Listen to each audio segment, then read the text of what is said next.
Before we begin, please take a moment to gently tap the like button if you enjoy this calm journey.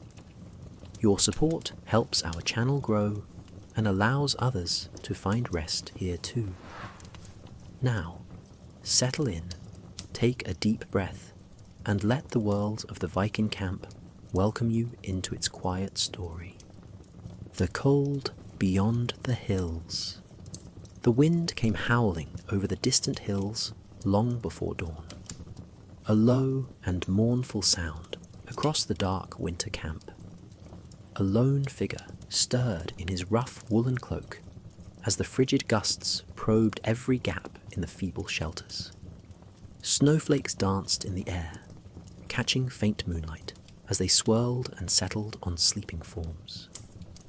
Gunnar, a seasoned raider hardened by many winters, drew the furs tighter around his shoulders, his breath a pale mist in the pre-dawn gloom. Cold bit at any exposed skin, the tips of his ears, the bridge of his nose, a sharp and unforgiving nip that threatened to settle deep into his bones. He opened his eyes to the dreary greyness, blinking away frost that had crusted on his lashes. Around him, the camp remained still, but for the restless stirring of men and the soft snorts of ponies tied at the edge of the encampment. Coals glowed dimly in the central fire pit, faint red eyes in a sea of shadows, offering scant warmth against the vast cold pressing in. Gunnar shivered violently beneath his cloak. Needles of cold prickled along his spine.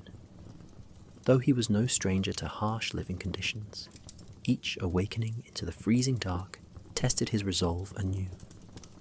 The ache in his fingers and toes, half numb, half stinging as blood began to flow, served as a sharp reminder that he still lived, still fought the cold off for another morning. A Viking does not complain of discomfort aloud, he reminded himself, not even to an empty dawn. Pain and fatigue were as constant as the northern wind. They were simply another part of life, to be endured in stoic silence. High above, the last stars were fading behind thickening clouds. Gunnar tilted his head up to the vast sky. Somewhere beyond those clouds lay the comforting glimmer of familiar constellations, shapes his father taught him to find on clear nights. Ursa the bear, Skarthi's bow, and the wagon of Thor he imagined traversing the heavens. He took a slow breath, letting the frigid air fill his lungs, then exhaled a plume of steam. In that breath, he released a small portion of the tension that coiled in him from sleeping on frozen ground. All around the camp, others were beginning to stir as well. The silhouettes of Gunnar's fellow raiders emerged in the gloom.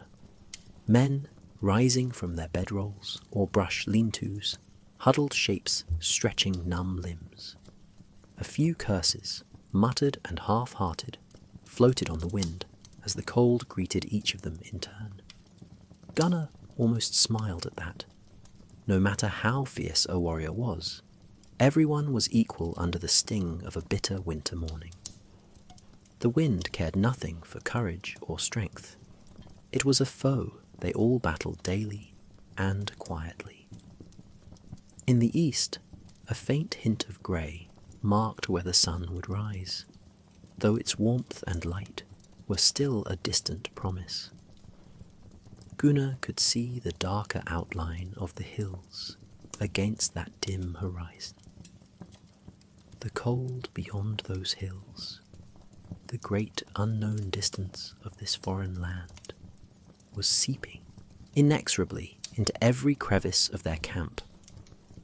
Those hills hid villages and dangers yet unknown to them, a world away from the familiar fjords and gentle valleys of home. But here, within this circle of his people, they would make what little warmth and comfort they could. He stamped his boots lightly, feeling the crunch of frost underfoot, and moved toward the remnants of last night's fire.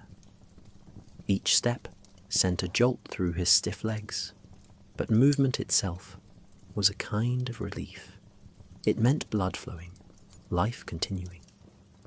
Kneeling by the fire pit, Gunnar prodded the ashes and embers with a blackened stick.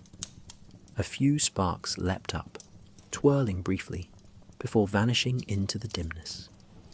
There was still some life there. Carefully, he fed a handful of dry grass and twig kindling into a pocket of glowing red coals, cupping his broad hands around it to shield against the wind. He leaned in and blew gently. With a soft crackle, the tiny flame flickered to life. The sudden light revealed the lines of his weathered face for an instant. It illuminated pale blue eyes, rimmed with red from the cold, and a mess of brown hair that escaped from under his fur hat. Shadows danced across the crude shelters, and the figures slowly converging around the fire. A quiet murmur of appreciation went up, as others joined to coax the fire larger. Eric, a younger warrior with whom Gunnar had shared many a watch, trudged over, carrying a small armful of firewood gathered the evening before. "Cold morning," Eric whispered, his voice raspy from sleep and disuse.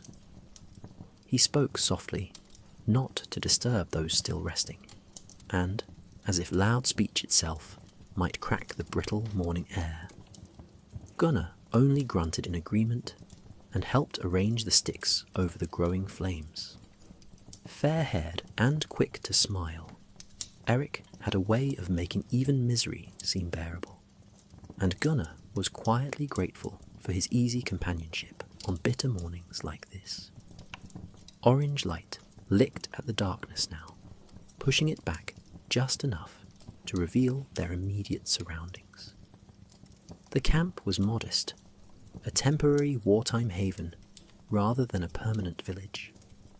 A few canvas tents and makeshift lean-tos, made from upturned longboat sails, formed a ragged circle around the fire pit. Within that circle, about a dozen Vikings moved slowly at dawn, bundled in cloaks and furs. Beyond their ring of tents and the low embers' glow, the world was an endless expanse of white and grey, snow-covered fields merging into a leaden sky.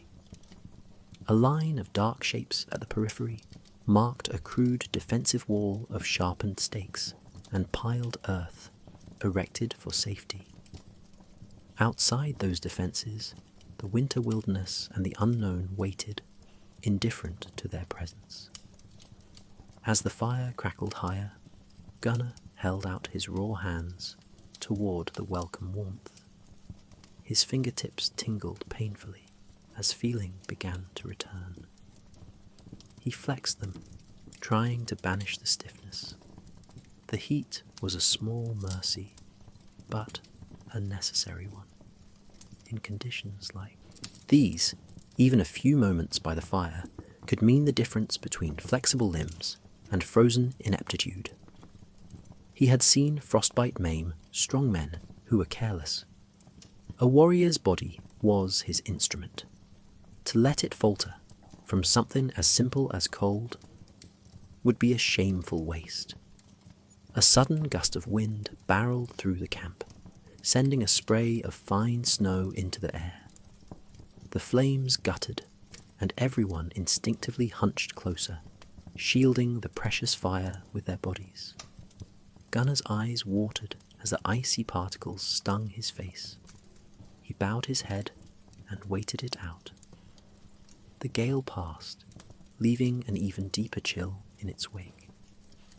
He imagined for a moment what it would be like for a traveller or unwary stranger to wander into this camp right now, into this wild, icy edge of the world, where the elements themselves were adversaries. Such a person, unaccustomed to these hardships, might well have turned and fled, or simply collapsed in despair before the day was through. Gunnar's lips twitched in a faint, wry smile at the thought. Indeed, many who fancied themselves hardy would not last a single day exposed to these merciless conditions. Here, there were no soft beds or roaring hearths, as in the warm halls of a town. Here it was just wind and ice and the will to withstand them. To survive even one full day and night demanded a tolerance for suffering, and a respect for the forces of nature that few outsiders truly possessed. He shared a knowing glance with Eric, who had pulled his fur hood low over his blonde brow. Eric's nose was red, and his cheeks chapped, but he too managed a grin, baring teeth that chattered slightly. In that exchanged look was a kind of camaraderie, a mute understanding that they were in this fight against the cold together. Around them, others now rubbed their hands and stamped their feet, coaxing life back into cold, stiffened bodies. A couple of the older warriors began quietly trading jests about the weather, their breath puffing out in clouds as they chuckled. The sound was low, but it carried a warmth that the fire alone could not provide. Gunnar breathed a bit easier as sensation returned to his limbs, and the initial shock of the morning chill subsided. The worst moment of the day, that first awakening to aching cold, was passing. In its place came routine and resolve. He knew what needed to be done: tend the fire, check the camp's perimeter, see to the animals, and brace for whatever trials the daylight hours would bring. The wind might not lessen, the scant winter sun might offer little relief, but they would carry on regardless. Above the eastern hills, the grey sky was growing just a shade lighter. Dawn was coming, even if the sun remained hidden behind that woolen quilt of clouds. Gunnar rose from the fire, rolling his shoulders until he felt a crack and pop that briefly relieved the tension there. He ran a hand over his beard, brushing out bits of frost. Daylight or no, it was time to begin the daily labours that kept them alive in this unforgiving place. And Gunnar, like his companions, would meet those labours head on, one breath at a time, in rhythm with the ceaseless northern wind. The iron in his palm. With dawn slowly claiming the sky, Gunnar turned his attention to his weapons. In the brittle morning light, he reached down to where his sword lay sheathed beside his sleeping spot. The leather scabbard was stiff with cold as he picked it up, and a rime of frost had formed along its edges. Gunnar brushed it off with a gloved hand. This sword was not just a tool, it was an extension of his own will, an iron companion that had seen him through countless clashes. He had carried it across stormy seas and into the heart of villages aflame. As his fingers closed around the worn leather hilt, he felt a familiar comfort, the iron in his palm grounding him in a world of uncertainty. He drew the blade part way out, and a steely whisper sounded as metal slid against leather. The faint daylight caught the edge, revealing the pale gleam of well-honed steel. Gunnar ran a careful thumb along the flat of the blade, feeling the engravings that marked it. By touch, he traced the shallow grooves of a simple pattern near the guard, interlacing knots and a tiny rune etched by the smith who made it. The rune was R. Raido, the symbol for the journey. Fitting, he often thought, for this sword had been his companion on the long journey from his homeland to these foreign shores. In truth, the weapon had history even before Gunnar claimed it. It had belonged to his father, who pressed it into Gunnar's hands the day he first set out to sail with the raiding ships.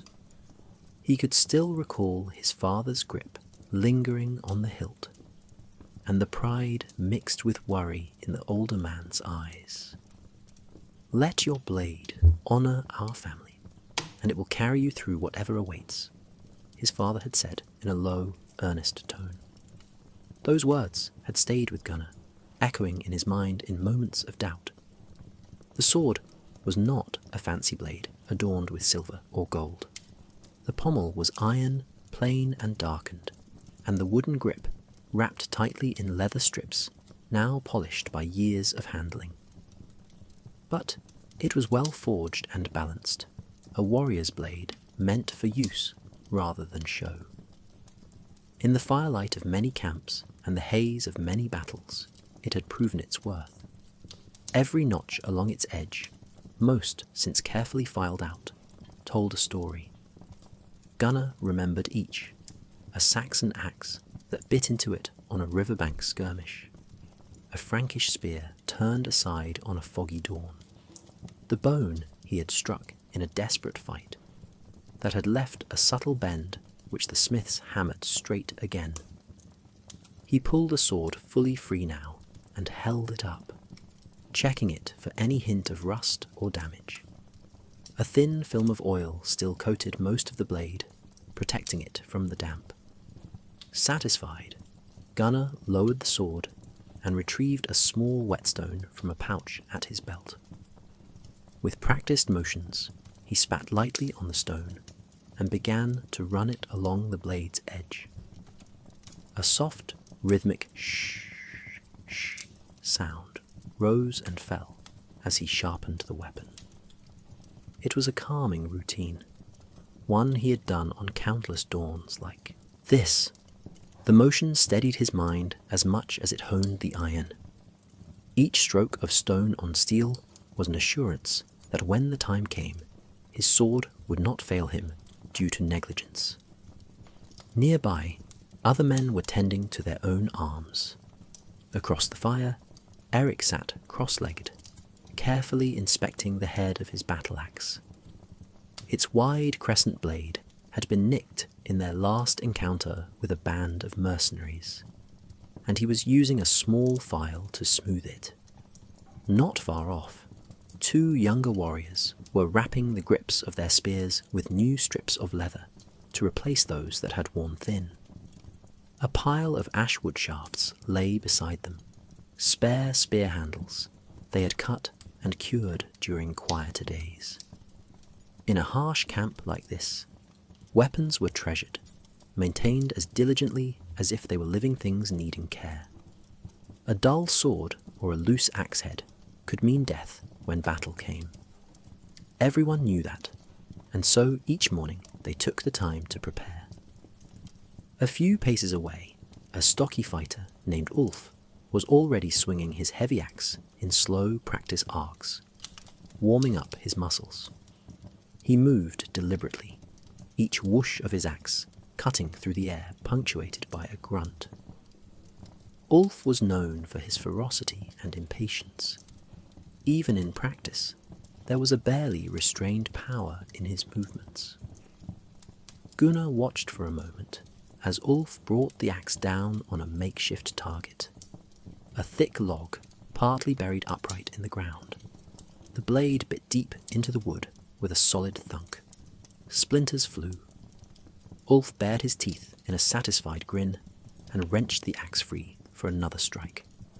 Steam rose from his mouth and bare throat with each panting breath, and there was a wild glint in his eyes.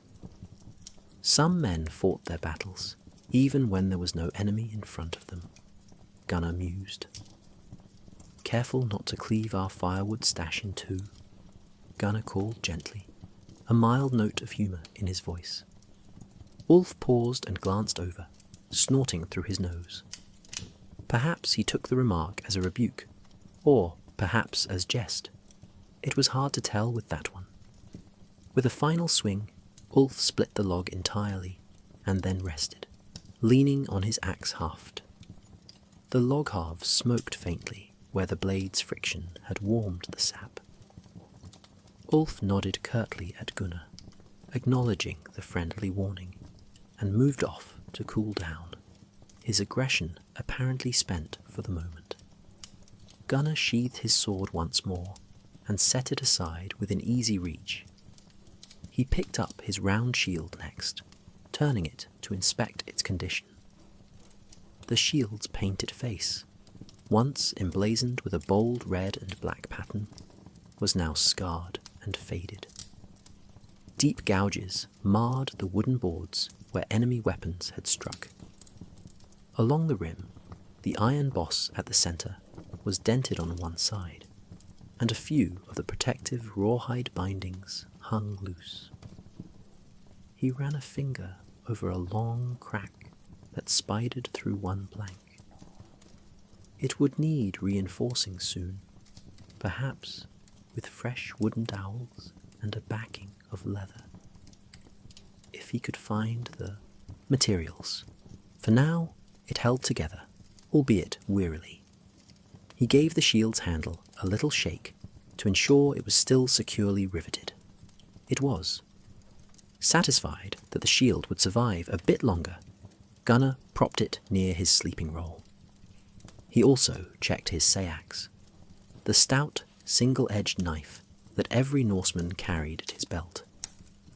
Its blade was shorter but broad, useful for everything from cutting rope to finishing an opponent in close quarters. Pulling it from its sheath, he examined the edge, then quickly honed it as well with a few efficient passes of the whetstone. The motions were economical, almost casual. The seax was so familiar an extension of his hand that maintaining it felt as natural as stretching his own fingers. By now, the camp was fully awake and beginning to bustle with early chores.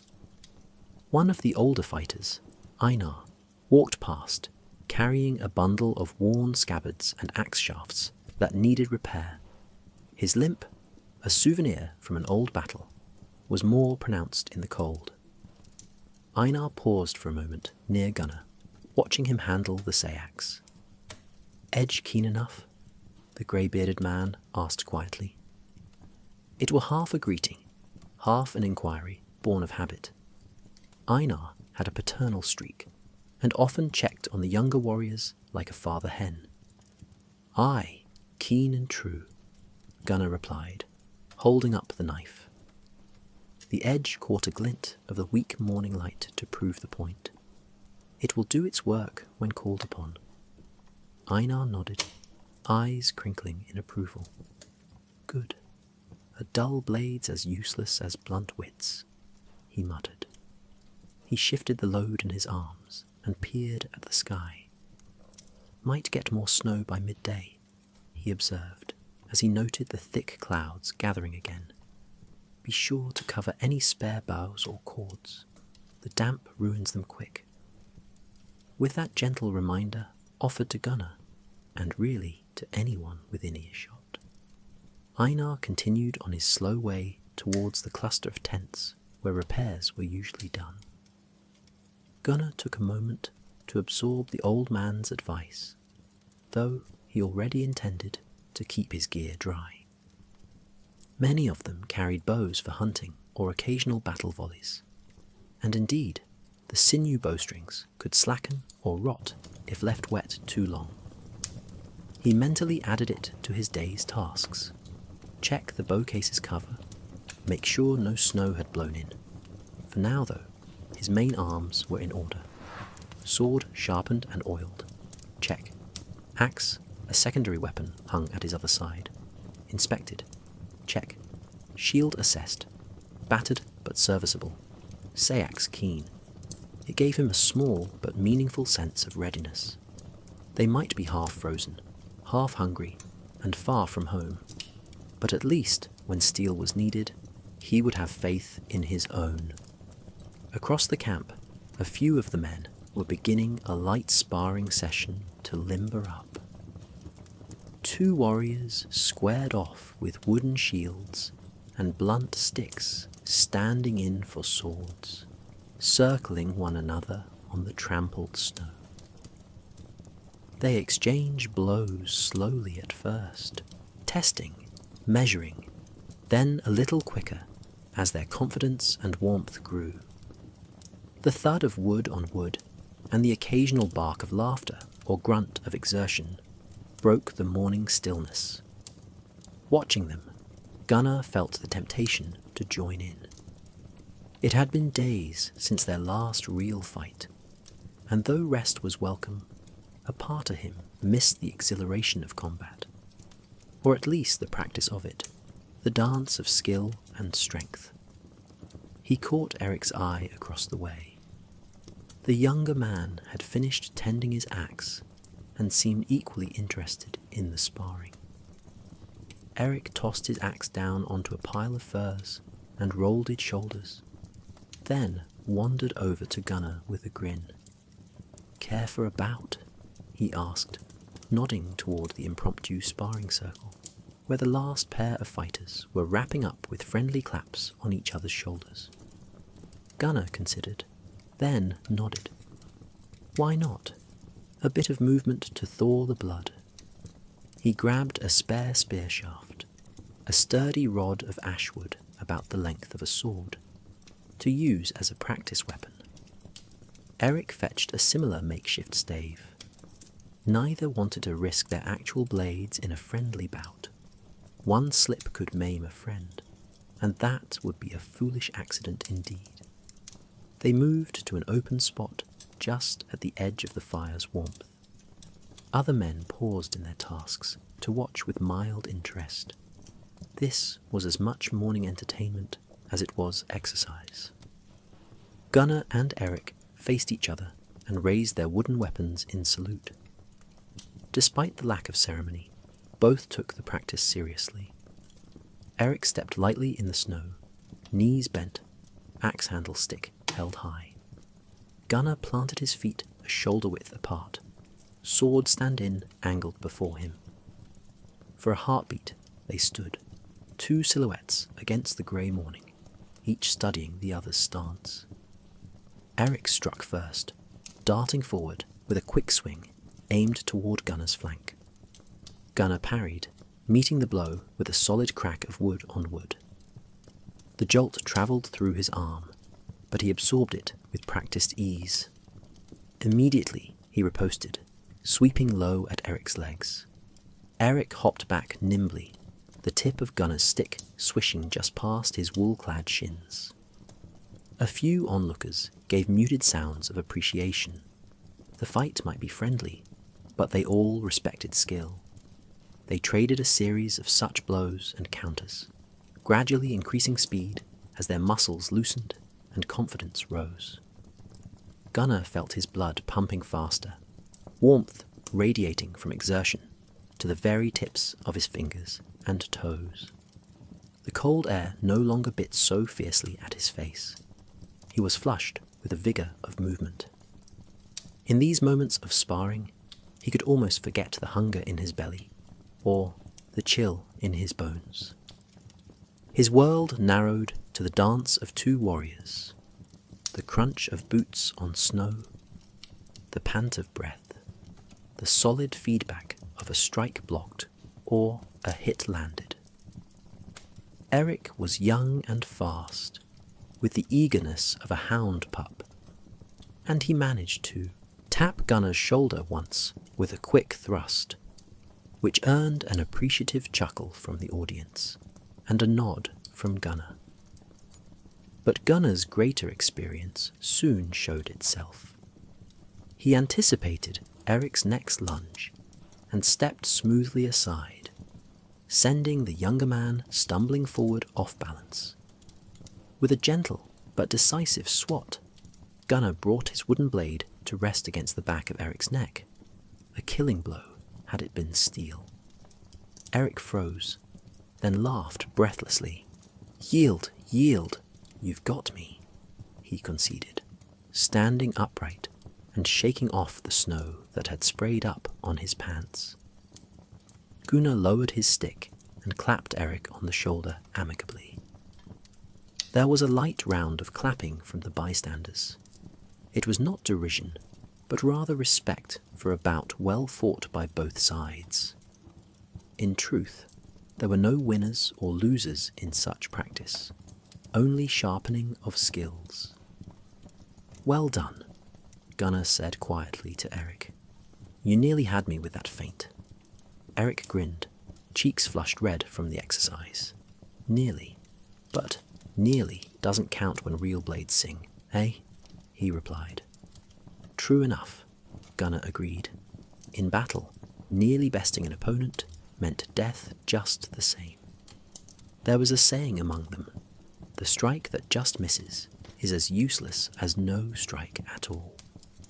They stepped back into the camp proper, breathing hard but feeling more alive than they had a half hour before. Gunnar returned the practice stave to the pile of spares and flexed his fingers, which tingled now with heat. The iron discipline and training that bound this band of men had once again been reinforced in the simple ritual of a morning spar. These drills kept them sharp, yes, but also kept fear at bay. When one practiced enough, instinct took over in battle, and instinct could be a bulwark against panic when axes swung and arrows flew. As Gunnar reached for a ladle of water from a bucket that sat near the fire, melted snow kept for drinking, he found himself oddly at peace. The ringing echoes of the sparring sticks still hummed in his ears, and his heart beat steadily, strong and sure. Around him, the camp felt a little more awake, a little more unified. Several warriors had gathered to talk about one particular move from the bout, or to brag gently of how they would have done it better. There was laughter in those low voices, the kind that forms when comrades in arms share both competition and mutual respect. Gunnar allowed himself a brief smile as he wiped sweat from his brow. The simple comfort of holding a weapon he knew intimately, of feeling its weight and knowing it answered to his hand, that was something outsiders might never understand. The iron in his palm was more than cold metal. It was an old friend, a promise of survival, and at times, the only thing between him and the abyss. In this unforgiving camp, steel and skill went hand in hand with the will to endure. And so, long as his sword was sharp, his shield sturdy, and his arm steady, Gunnar felt he could face whatever the coming days would hurl against them. Smells of salt and ash. By late morning, the sharp hunger gnawing at Gunnar's belly could no longer be ignored. The vigorous sparring had warmed him, but also reminded him how long it had been since a hearty meal.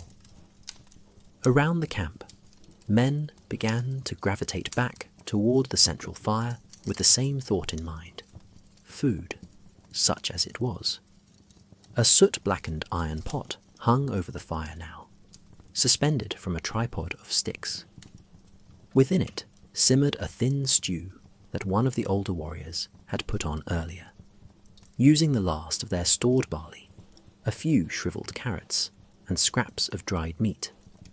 The meagre aroma wafting out was one of smoke and salt, with an undertone of something earthy, not exactly enticing, but better than nothing. Gunnar knelt by the fire and gave the pot a slow stir with a wooden ladle. Chunks of carrots bobbed to the surface, alongside wisps of fat from the meat. The broth was watery, barely tinted with flavour. Still, it was hot, and in this cold, any hot sustenance was a small blessing. Other smells mingled in the air, the brine of saltfish being warmed by the flames, the bitter tang of wood smoke that clung to everyone's hair and clothes, and a general musk of unwashed wool and bodies that had worked hard in heavy furs. It was an odour you simply lived with, the scent of a Viking winter camp, a blend of salt and ash, sweat and frost. Gunnar's stomach growled as he breathed in the mix. unappealing though parts of it were, to him it mostly signalled one thing: time to eat. One by one, the men gathered with whatever crude bowls or vessels they had. Eric appeared at Gunnar's side, carrying 2 wooden bowls carved roughly from birch. He handed one to Gunnar with a hopeful half smile. "Think there's enough for full portions today?" Eric asked under his breath. His tone was light, but Gunnar could hear the edge of concern beneath. Everyone had felt the rations dwindling. "We'll make do," Gunnar replied quietly. He took the ladle and scooped from the pot into Eric's bowl, then his own. Each received a ladleful of the thin stew, perhaps 2 mouthfuls of solid bits, and a half cup of broth in total. That was all that could be spared if the pot was to feed a dozen hungry warriors. Eric didn't complain, though he eyed the contents of his bowl with a rueful glint. A single carrot chunk and a fragment of meat drifted in the broth. Nearby, Ulf had produced a strip of dried fish from his pouch and was holding it near the fire to soften. The fish, likely cod or haddock from the northern seas, cured until it was as hard as wood, gave off a pungent, salty smell as it heated. Ulf slapped it against a flat stone a few times to break the fibres, a common trick to tenderize the rock-like dried fish, then tore off a piece with his teeth. He chewed slowly with a scowl. Dried cod was tough fare. It needed strong jaws and stronger resolve to choke down. But it was rich in protein and had kept many a Viking alive on long voyages and lean winters. Gunnar had his own ration of that same stockfish waiting, but he saved it for later. Instead, he blew gently on the stew in his bowl and took a cautious sip. The broth was scalding hot, the heat of it almost shocking his tongue after hours of cold. He swallowed and felt the warmth slide into his belly. Thin and bland as it was, it brought a small but instant comfort. The heat travelled down into his core and spread outward, a welcome bloom that made his fingers tingle with renewed life. In that moment, even a poor stew felt like a blessing from the gods of hearth and home. He fished out the small chunk of meat, likely a piece of salt pork that had been rehydrated in the boil. It was chewy and overwhelmingly salty, the way preserved meat often was. Gunnar's tongue prickled at the salinity, and he quickly took a swig of water from a leather flask at his side to help it down. Around him, similar scenes played out. Men hunched over their bowls, eyes half-lidded in momentary relief as they took in the warmth. Some dipped hard bread or more dried fish into the broth to soak up a bit of flavour. Others simply drank the liquid and wiped their mouths with the backs of their hands. A few jokes were muttered between mouthfuls, attempts at levity in the grim fare. "This stew is thinner than a thrall's gruel," one man jibed, shaking his bowl to show how watery it was. "I can almost count the flakes of barley floating in it." His companion snorted. "Better than snowmelt and boot leather, which is what we'll be dining on if we don't raid something soon," he replied. Despite the harsh words, there was camaraderie in his tone. They all knew things could be worse, and, indeed, had been worse even in recent days. The jokester nodded and conceded with a chuckle. "Aye, at least it's hot. Warms my gut well enough." A ripple of laughter followed. Only a few nights past, a ferocious blizzard had blown through and nearly smothered their fires entirely. They had spent that long night huddled 4 to a tent, sharing body heat, and singing off-key sailing songs just to keep their morale. In light of that memory, even a thin, warm stew now seemed a feast. Gunnar ate slowly, letting each mouthful linger. He learned long ago that gulping down a scant meal only left one feeling emptier. It was better to savour even a poor stew, to trick the belly into believing it had more. As he chewed a softened carrot, he listened to the quiet chatter around the fire. "I heard Leif and Steer caught 2 trout in the stream at daybreak," said one of the younger men, hopefully, as he refilled his cup with melted snow water. He glanced toward a pair of warriors who were crouched together near the far tent, cleaning something. Sure enough, even from a distance, Gunnar could see the silvery glint of fish scales. "A small blessing," murmured Einar, who sat cross-legged by the fire, cradling his own bowl. "We'll add them to the pot for this evening's boil. It will make a heartier supper, perhaps." The old warrior's voice was calm, but his eyes carried the same hunger as everyone else's. The prospect of a slightly richer stew tonight put a glimmer of anticipation in the air. Leif and Steer, the successful fishermen, brought the 2 trout over to proudly display. They were not large, each perhaps the length of a man's forearm and slender, but their flesh was fresh and red, promising actual taste. A few men offered quiet praise and claps on the back for the catch. Catching fish in winter was no simple task. It likely involved cutting through river ice, or standing hip-deep in frigid water with a spear. The 2 would be hailed as heroes of the day for these extra rations. Leif grinned as he handed the trout off to the stewmaster, who began cleaning and chopping them to add to the pot for later. "Thor must have guided my spear," Leif boasted softly, rubbing his cold, reddened hands together. "Or maybe those fish were just tired of this cursed cold and chose an honourable death by Viking." This earned a genuine laugh from several listeners. In the hardy quiet of the camp, even a mild joke felt amplified. Gunnar managed a smile as well, picturing fish leaping out of an icy river straight into Leif's arms out of pity. As the initial hunger was tamed, men grew a bit more talkative. They crouched or sat on logs around the fire in small clusters. Plumes of smoke curled upward, and everyone's faces were cast in a flickering orange glow. It was almost cozy, save for the persistent drafts of freezing wind that made them all keep their cloaks wrapped tight. From a log where he sat blowing on his wooden spoon, Eric piped up in a lighter tone.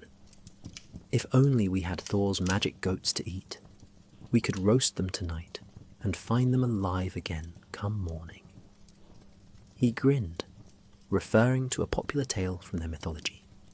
A few chuckles rose, along with the clatter of spoon against bowl.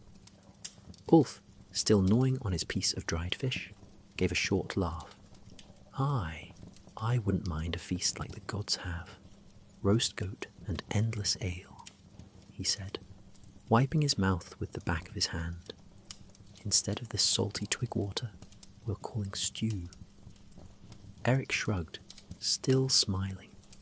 "Well, at least our stew doesn't limp the next day," he quipped, alluding to the limp-legged goat Thor ended up with in the myth when a bone was broken by a careless farmer's child.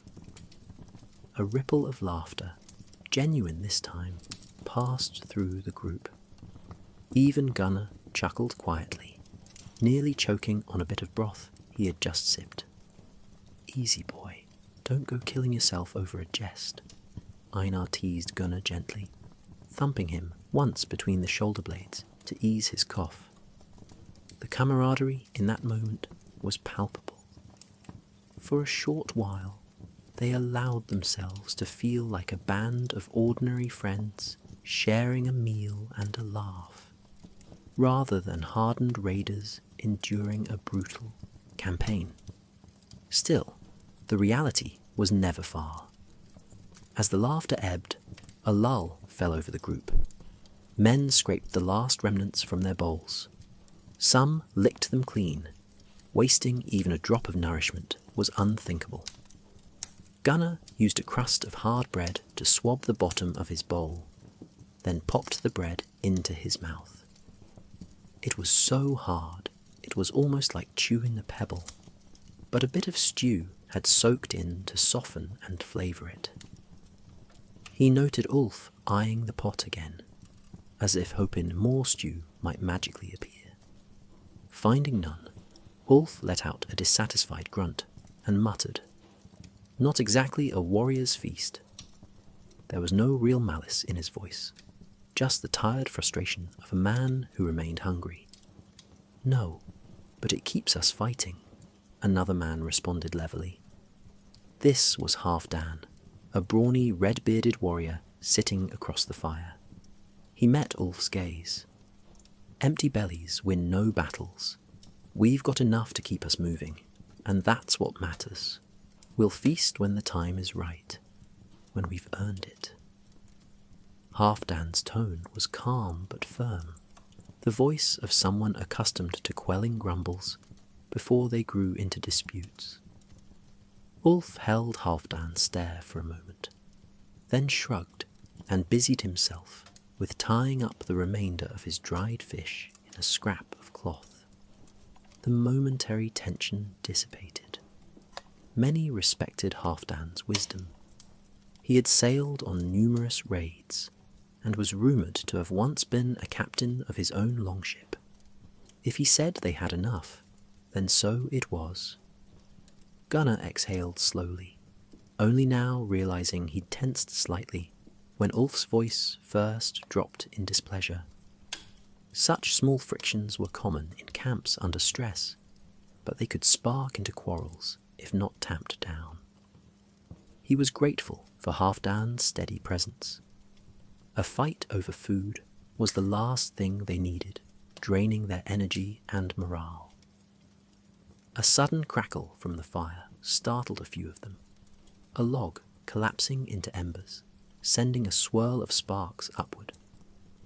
Gunnar watched the glowing flecks dance into the air and then vanish. The rich scent of resinous pine wood burning mixed with the saltfish odour lingering on his fingers. These smells, however harsh, were strangely comforting in their familiarity. They meant warmth and sustenance, however meagre, were still to be had. They meant survival.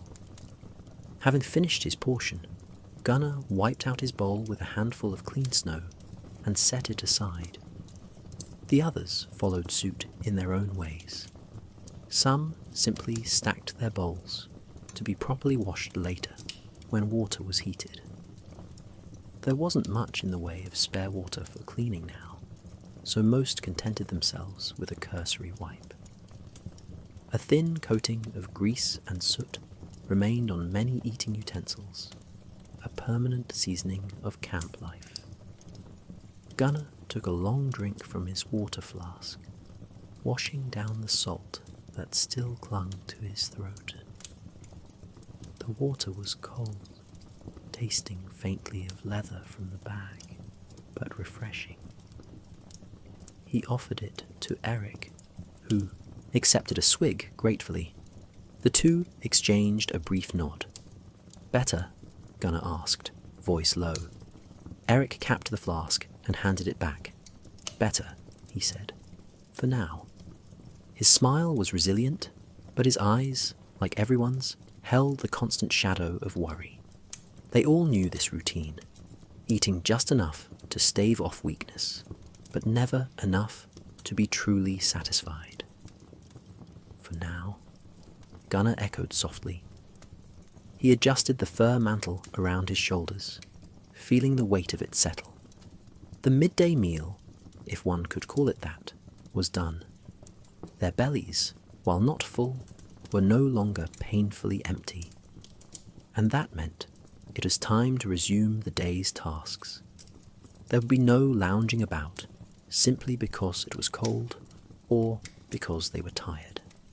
idleness invited brooding and sapped resolve, as any seasoned raider knew. One by one, the Vikings rose from the fireside, stretching limbs and brushing stray ash from their clothes. A few more jokes were traded as they dispersed, comments about how tonight they'd dine on fresh trout, or playful boasts about hunting down a wild boar in these hills, though none lived here. These jests were partly bravado, partly genuine optimism, small mental bulwarks against the stark reality of their condition. Gunnar stood and dusted snow and dirt off his knees. The brief comfort of the warm fire gave way once more to the nip of the wind as he stepped back from the flames. Already the sky was thickening with clouds again, and the daylight was a dim silver that cast no real warmth. He pulled his cloak tighter, grateful for what little insulation it provided, and prepared to continue the day. Beneath a pale sun, true to Einar's prediction, the sky remained leaden for a time after their scant midday meal. But then, as afternoon wore on, a brief change came over the heavens. The blanket of grey thinned in one spot, and a wan disk of sun strained to break through. For a few fleeting minutes, a weak, milky light fell upon the Viking camp. Gunnar paused in his tasks to glance upward. There it was, the sun at its zenith, pale and distant, like a ghost of itself. Under that feeble daylight, the snow did not glisten so much as glare, a white sheet reflecting the half-hearted sun. Though its rays touched his face, he felt no warmth. It was as if the sun were merely a painting on the sky, reminding them that day had not given up entirely to winter's gloom. Gunnar wasn't alone in noting the change. A few others momentarily lifted their eyes to the heavens, some drawing in breaths of surprise or hope at the sight of the sun. "Look at that," Eric murmured near Gunnar, squinting at the brightness that peered through the cloud break. It had been many days since they'd seen clear sunlight. The men's faces, ruddy and wind-chapped, briefly softened in the glow. One might have thought, from their quiet reverence, that Balder, the shining god himself, had graced them with a visit. But just as soon as it appeared, the feeble sun began to retreat. Thick banks of cloud, pushed by high unseen winds, slid back over its halo. The light dimmed to pewter once more. A collective sigh, perhaps of disappointment, perhaps resignation, passed through the camp. The momentary cheer that a glimpse of sun provided faded with it. In its place returned the familiar chill and shadow. No matter. There was work to be done, sun or no sun. Gunnar hefted a wood cutting axe onto his shoulder and set out beyond the encampment's edge, accompanied by two others, Ulf and Halfdan, on a mission to gather more firewood. The camp's central hearth could devour an alarming amount of timber in a single day and night, and fuel had to be constantly replenished if they hoped to keep everyone from freezing. They passed through a gap in the ring of sharpened stakes that served as the camp's wall. Outside that boundary, the landscape stretched stark and quiet. A shallow layer of old snow lay over the ground, crusted with ice in spots. Here and there, clusters of hardy pine and leafless birch trees stood like sentinels on the hillside. The distant river, its surface glazed with ragged sheets of ice, wound away toward unseen villages in the south. Gunnar, leading the small trio, scanned the tree line ahead with habitual caution. His breath puffed out before him as he inhaled the crisp air. Venturing outside the camp walls always brought a prickle of alertness. They were, after all, in potentially hostile territory, the lands of the Saxons. though none had been seen in the vicinity for weeks, not since the last skirmish that drove the local militia off. One could never be too careful. A raiding party's strength was in sudden strikes and rapid retreats. Drawn-out occupation was another matter, inviting retaliation. So far, fortune had kept their encampment from being discovered by any large enemy force, but scouts could lurk in the forests. Halfdan walked a few paces behind, his one good eye, the other clouded by an old scar, roving methodically over the fields and distant copse of trees. Ulf strode to Gunnar's right, axe in hand, his posture tense, but not from caution. It seemed more for an eagerness to hack into something, even if only a tree. The crunch of their boots on the icy snow was the only sound at first. Even the birds were quiet, perhaps huddled in whatever shelter they could find. A short walk brought them to a small stand of birches and pines, clumped in a shallow hollow. Here, the wind was blocked a bit by the rise of the hills, and a thin layer of powdery new snow dusted the ground undisturbed.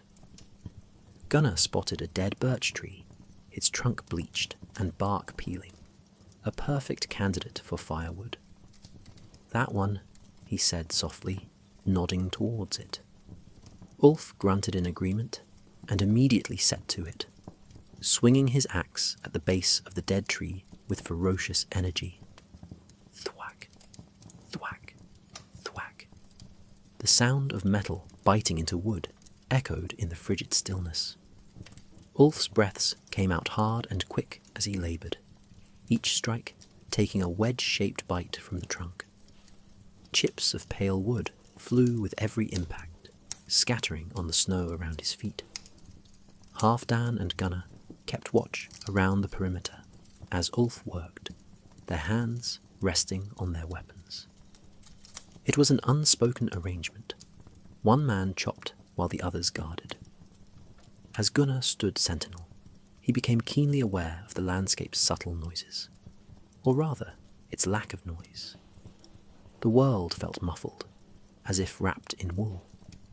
In the distance, he caught the faint trickle of the half-frozen stream and the periodic caw of a raven overhead. The raven's black form circled lazily against the grey sky, perhaps hoping the axework might reveal some edible grubs in the wood or scare a hare from hiding. Gunnar's gaze followed the bird for a moment. In Norselands, a raven overhead often boded well, a sign of Odin's favour, or at least his presence. Here in this foreign country, the raven was just a raven. And yet, Gunnar could not help but feel a small comfort at its appearance. It was a little piece of the familiar in an unfamiliar world. A sudden cracking sound refocused his attention. Ulf had nearly felled the birch. With a final hewing blow, the trunk gave way, and the tree toppled with a groan, crashing into the snow. A flurry of powder rose up where it landed, then settled. Ulf stepped back, chest heaving from exertion. His face bore a satisfied look, the flush of warmth from honest work, and perhaps the release of pent-up frustration through each swing of the axe. "Well done," Halfdan said quietly. He approached the fallen birch and took hold of one end. "Let's trim it and get it back." They worked together to limb the tree, chopping away branches and twigs. Gunnar's axe strokes were methodical and precise, in contrast to Ulf's earlier fury. The smaller branches and needles they left in a pile. Perhaps some small forest creature would claim that shelter. The main trunk, now a clean log of several cubits in length, would be carried back whole to camp and cut into fire-sized pieces there. It was heavy, but with 3 men sharing the load, it would be manageable. Before they hefted the burden, Gunnar took a moment to glance around the hushed grove. The forest remained utterly still, as if approving of their respectful harvest. A pair of squirrels darted along a snowy branch overhead, scolding the intruders with faint chatters before disappearing into the needled canopy. Not far off, a flash of red caught Gunner's eye. A fox, its bushy tail trailing behind, slipped silently out from behind a drift to observe them. The creature's amber gaze met Gunner's for an instant from between frost-laden ferns before it bounded away into the deeper woods. Despite the biting cold and the work at hand, the woods felt peaceful, alive with quiet watches and ancient rhythms. As they lifted the log, each taking a position, Gunner and Ulf at opposite ends, Halfdan in the middle, the sky let out a small sigh. Snow. Tiny flakes began wafting down, sporadic at first. One landed on Gunner's cheek, a pinprick of cold that melted almost immediately. He glanced upward to see the clouds thickening again, darkening to an iron hue. "Snow's coming," he remarked. Halfdan nodded, adjusting his grip on the birch log. "A light fall by the look of it. Let's move." They started their trek back toward camp, burdened with the log between them. The timing was fortunate. Better to be heading home now than to get caught out in a heavier squall. The wind picked up just a notch, and the gentle flakes turned into a steadier downward drift. Within minutes, sparse white pinpoints speckled Gunner's fur cloak and Ulf's bare head. He had left his helmet behind, and now muttered something about the snow biting his ears.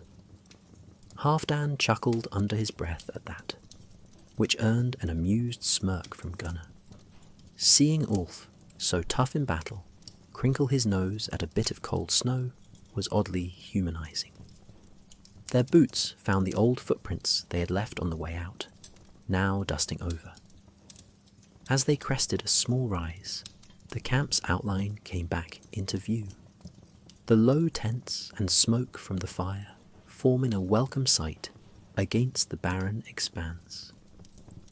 A pair of sentries at the gap in the palisade straightened and raised a hand in greeting when they recognized the returning wood-gatherers. The three men ducked back through the gap, easing the log to the ground inside the perimeter. Immediately, two younger Vikings came over to help split and stack it. The sound of their hand axes soon rang out in a rhythmic chock as they chopped the birch into smaller chunks for the fire. Another crisis averted. Tonight, at least, they would not lack for flames. Gunner handed his axe to one of the young men to continue the splitting, and took a moment to catch his breath. The short excursion had warmed him considerably. Sweat prickled under his layers despite the cold, and he could feel it beginning to cool now that he was standing still. He rolled his shoulders and wiped a bit of melted snow, or was it perspiration, from his brow. The snow was falling more earnestly over the camp now, in a lazy curtain of white. It wasn't a blizzard by any means. The flakes were small and airy, but given time, they would accumulate. A few of the men moved about securing loose items that might get buried or soaked, rolling up spare blankets, tightening the hides over tent roofs. One fellow ran to prop up a sagging section of their makeshift tent so it wouldn't collapse under the weight of any snow. Gunner knew the routine. He went to check that their precious stockpile of kindling and dry wood, stored under an old sailcloth, was well covered. Finding one corner flapping open, he quickly weighed it down with a heavy branch. No stray moisture should reach that wood. They needed it tinder dry for starting tomorrow's fires. As he worked, his mind wandered briefly. If he closed his eyes, He could almost imagine he was back home in the north, doing these same tasks in his own village. How many winter days had he spent as a youth gathering wood with his brothers or cousins, tromping through knee-deep drifts near their hall? Countless. The motions he went through now were no different, really. Tying things down against snow, stacking logs, keeping the hearth alive. But the context was vastly different. There was no familiar longhouse behind him, no cheerful smoke from his family's chimney, no sound of his mother's voice calling him in from the cold. Here it was a camp of warriors, strangers to this land, bound not by kin, but by shared purpose and necessity. A flake caught on his long eyelashes, jolting him from his reverie. He blinked and refocused. This was no time to be dreaming of home. He had to keep his wits in the present, in this camp where survival was earned each hour. Ulf, still full of energy from the woodcutting, had fetched a shovel and was tracing the inside of the camp's ditch, pushing accumulating snow out so it wouldn't drift too high along the wall. He worked with a vigour that belied any fatigue, perhaps fueled by an inner restlessness. Gunnar watched him for a moment. Ulf's earlier foul mood seemed tempered by the productive labour. He attacked the snow with almost the same zeal he had shown the birch tree, but this time with a focused purpose rather than frustration. Perhaps doing something tangible to secure the camp, even as simple as clearing snow, gave him a sense of control in an otherwise uncontrollable situation. Halfdan had gone to check on the longship pulled up by the riverbank. Gunnar saw him in the distance, conversing with another warrior as they brushed snow off the hull and inspected the ropes that lashed the vessel in place. The ship was their lifeline, their only means of escape and travel. It was a fine vessel, long and sleek, with a carved dragon head, prow now rimed in frost, its once bright red and gold paint muted by salt and snow. They had pulled it well ashore and even built a lean-to of pine boughs over part of it. But winter tested its oak planks daily. Many a night, the men took turns knocking away ice and brushing off heavy drifts to keep the hull from splitting under the cold. If a true storm blew in, or if ice formed too thickly on the river, the ship might be endangered, and with it their hope of ever returning home. Thus far it had weathered the season under their diligent care. Gunnar silently thanked the gods that so far this winter they had not had to endure the worst tempests. A single terrible gale could break a grounded longship like a toy, and then they would be stranded for good. A sudden shout drew Gunnar's attention back towards the eastern side of camp. It wasn't an alarm, but a call of greeting. Through the veil of snow, he spotted two fur-clad figures returning, the hunters who had been out since morning to check snares. They carried between them a pole, from which hung what looked like several conies, wild rabbits, and surprisingly, a fat goose. A small cheer went up from nearby onlookers at the sight of fresh meat. Gunnar felt his mouth actually water at the thought of roasted rabbit or boiled goose flesh. Tonight's meal truly would be an improvement if those catches were added. He chuckled, realizing how this prospect lifted the spirits more than even that glimpse of the sun earlier. The men rushed to help the returning hunters, slapping them on the back despite the falling snow and peppering them with questions about where the luck came from. Even as the snow settled over the camp in a soft white blanket, a modest sense of optimism stirred. They had wood for fire, some fish and game for supper, and sturdy shelters against the weather. For this day, at least, their basic needs would be met. In harsh winter campaigning, one learned to find contentment in such small victories. Gunnar rubbed his hands together and stamped his feet, brushing off the new snow that clung to him. The pale sun was long gone now behind the clouds, the brief afternoon light beginning to wane. Dusk would creep in soon, earlier than one would like. Winter days were fleeting. But the camp was ready to meet the night. He took one more slow walk around the interior perimeter, partly out of habit, and partly to keep warm through movement. The snow made everything oddly peaceful. Its hush dampened the usual sounds of camp, the clink of metal, the murmur of voices, wrapping them in a gentle silence. Footfalls were muted. Even the ever-present wind seemed calmer, as if gentled by the descending flakes. For a moment, as he walked, Gunnar allowed himself to simply appreciate the scene. Rugged Northmen in their wool and fur, moving through the swirling snow, tending to chores with determination. The stark shapes of their tents and the wooden palisade were softened under a growing white cover. It was a picture of contrasts, fierce warriors at rest, the violence of their purpose temporarily obscured by the innocence of a snowfall. Gunnar felt a stirring in his chest, not quite joy, but a sober satisfaction. They were enduring, whatever else might come. In this hour, they had what they needed: wood, food, and each other. A dark shape fluttered past his vision, the raven, flying low across the camp, before alighting atop a wooden post of the palisade.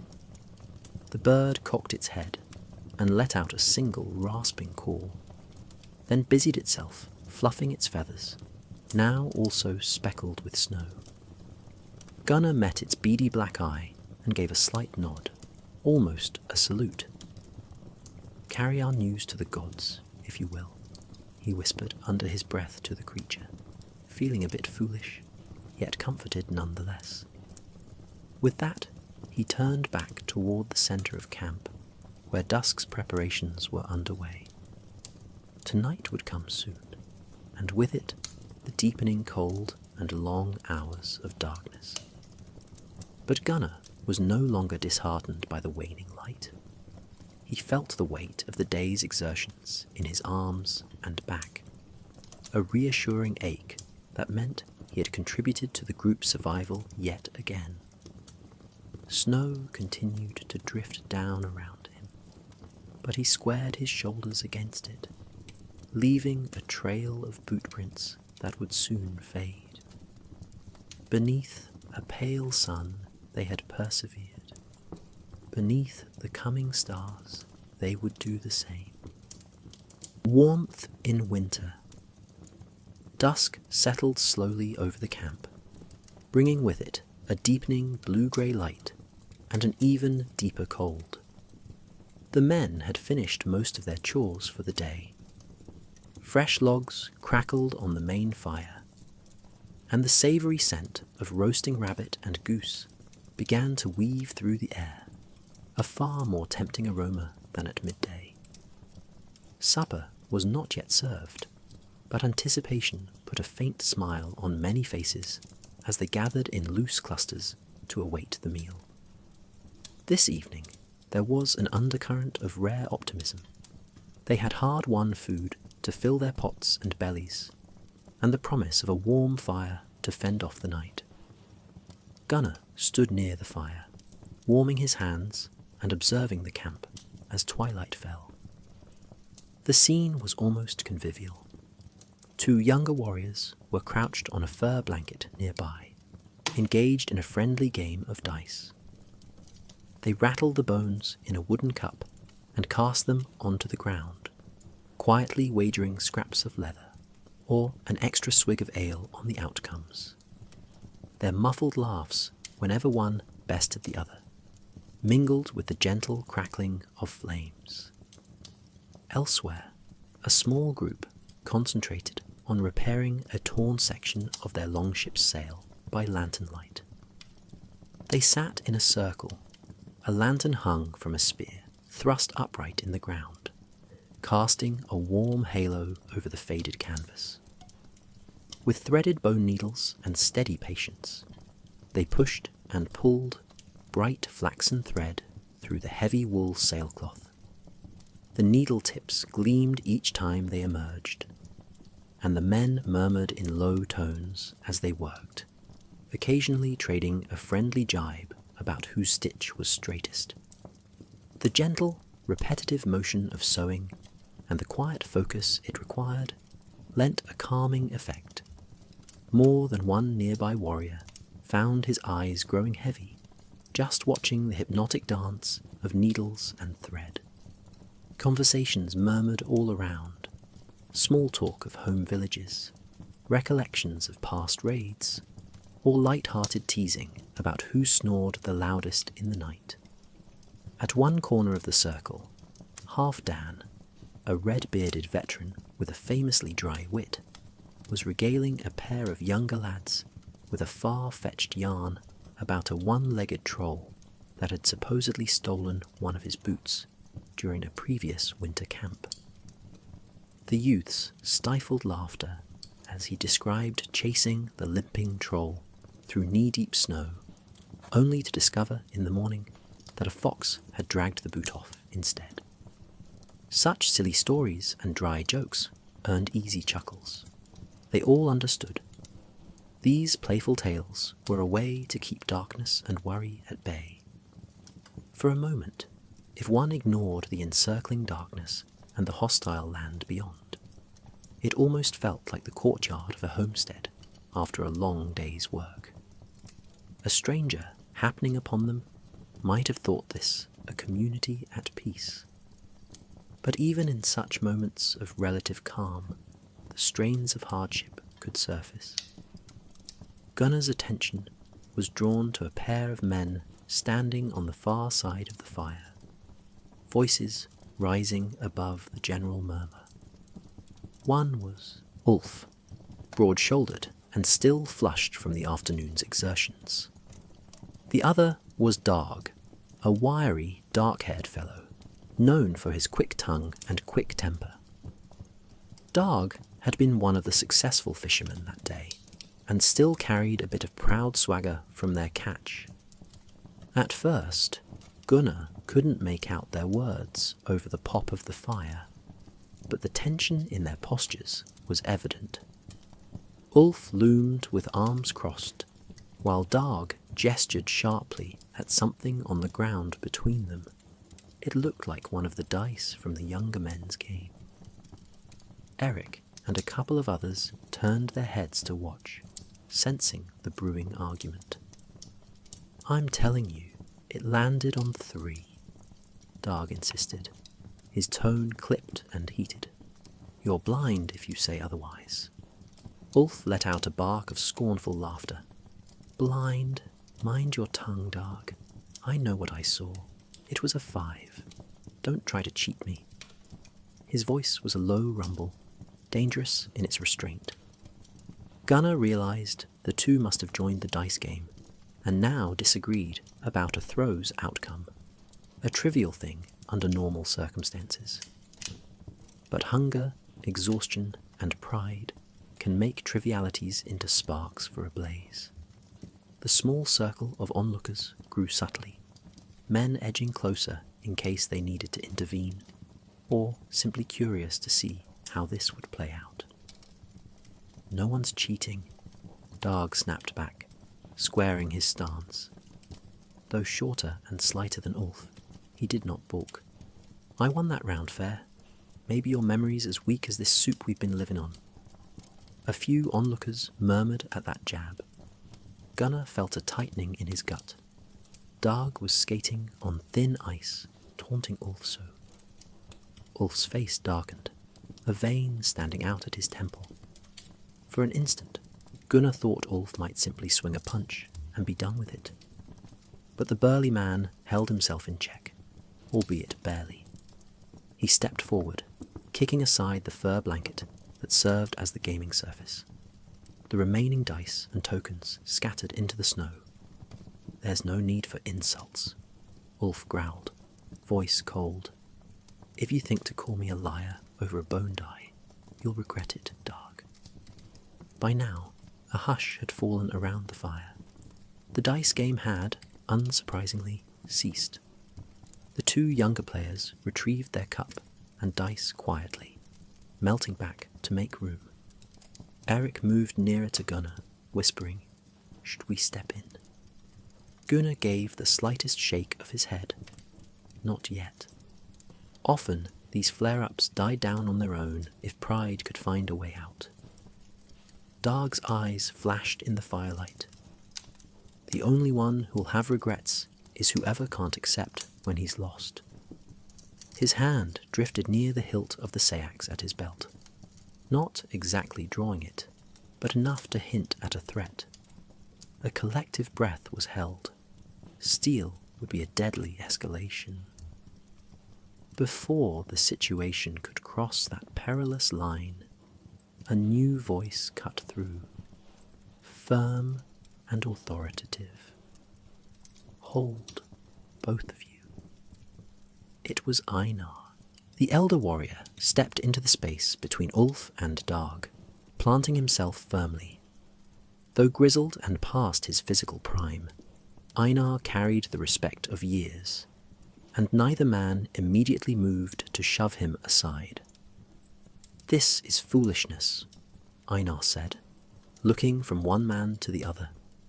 His tone was calm, but edged with reproach. "We're on the eve of battle, or near enough. Brothers in arms shouldn't bicker over a toss of dice." He paused, ensuring he had their attention. The reflected firelight etched the lines on his weathered face, making him appear every bit the wise patriarch of the group. Ulf exhaled heavily through his nose, still clearly angry, but listening. Darg opened his mouth to protest, but Einar held up a hand. "Peace, Darg. I know you think you're in the right. Perhaps you are. And Ulf, you think you saw true. Perhaps you did." A ghost of a smile touched Einar's lips. "It seems to me both your eyes might be a bit dulled, one by pride, the other by hunger." A few chuckles broke the tension, and Darg and Ulf each shifted, glancing about as if suddenly self-conscious under the scrutiny of their comrades. By invoking the common hardship, empty stomachs, Einar had deftly put them on the same side again, if only slightly, but he wasn't done. "Such disputes in the old days," Einar went on more lightly, "were often settled by a test of strength or skill, rather than blades. No sense shedding blood among friends. Why not let Thor decide who's right?" He gestured to a relatively open patch of ground nearby, lightly dusted with snow. Ulf uncrossed his arms, brow furrowing. Darg looked between Einar and the clearing. "What do you propose, old one?" Darg asked, a hint of curiosity tempering his anger. Einar's grin flashed in his grey beard. "A wrestling match. The Allfather loves a good grapple, and Thor will favour the truthful man. You tussle until one of you yields or cannot continue. The victor's word on the dice stands. And then," here he raised a finger, "the matter is done. Both of you will drink and laugh about it by the fire. Understood?" Some of the onlookers broke into grins or nodded approvingly. This was a familiar way to handle disagreements, a bit of sport to clear the bad air, without resorting to lethal violence. Gunnar felt relief wash through him. He caught Eric's eye and saw his friend exhale, tension easing from his shoulders. Darg rolled his neck and cracked his knuckles. He was clearly confident in his agility. Ulf shrugged his broad shoulders, a glint returning to his eyes that was almost eager. fine by me," he said.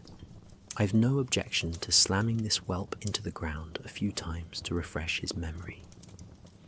And I've no objection to teaching the big man here some humility," Darg shot back, though a corner of his mouth quirked up now. The prospect of a fair fight without deadly stakes seemed to appeal to his competitive spirit. Small circle quickly formed, men shuffling aside bedrolls and gear to clear a larger space. Torches were brought near to cast flickering light on the informal ring. The snow on the ground was tamped down by boots to give the wrestlers better footing. Gunnar and Eric ended up near each other at the front of the ring of spectators. Gunnar crossed his arms, feeling a cautious optimism that this spectacle would end in camaraderie rather than blood. Both Ulf and Darg stripped off their heavier cloaks and weapons, tossing them aside. Ulf removed his belt-axe and handed it to Halfdan for safekeeping. Darg did the same with his say-axe and a small dagger hidden in his boot. They stepped forward into the ring, clad in woolen tunics and breeches, bouncing slightly on the balls of their feet to stay limber in the cold. Their breath billowed in front of them as they sized each other up. Despite Ulf's obvious advantage in mass and strength, Darg's stance was light and poised. He had likely wrestled plenty of farmhands in his youth, where speed and cunning often trump pure brawn. Ulf, on the other hand, looked like a bear ready to grapple, solid, grounded, arms like tree limbs slightly spread and ready to enfold and crush. Einar raised his hand between them. "On my mark. Begin." He stepped back quickly. Darg darted first. He lunged low, attempting to get around Ulf's middle, maybe to grab behind the knee and unbalance him. But Ulf was prepared. He pivoted with surprising nimbleness and threw an arm out, catching Darg around the shoulder and torso before the smaller man could slip past. There was a scuffle of boots and a grunt as Ulf tried to lock his grip. Darg wriggled furiously, using his slick cloakless shoulder to slide out from Ulf's half-embrace before it became a full bear hug. He spun away and dropped into a half-crouch, circling. The crowd gave a few encouraging shouts. Wages were being whispered. A pittance of coin here, a promised favour there. Nothing serious, just a bit of fun. Gunnar watched intently. Despite himself, he felt invested in this contest. Not for the sake of the dice game, but because it was a rare outlet for the pent-up energy and frustration many of them shared.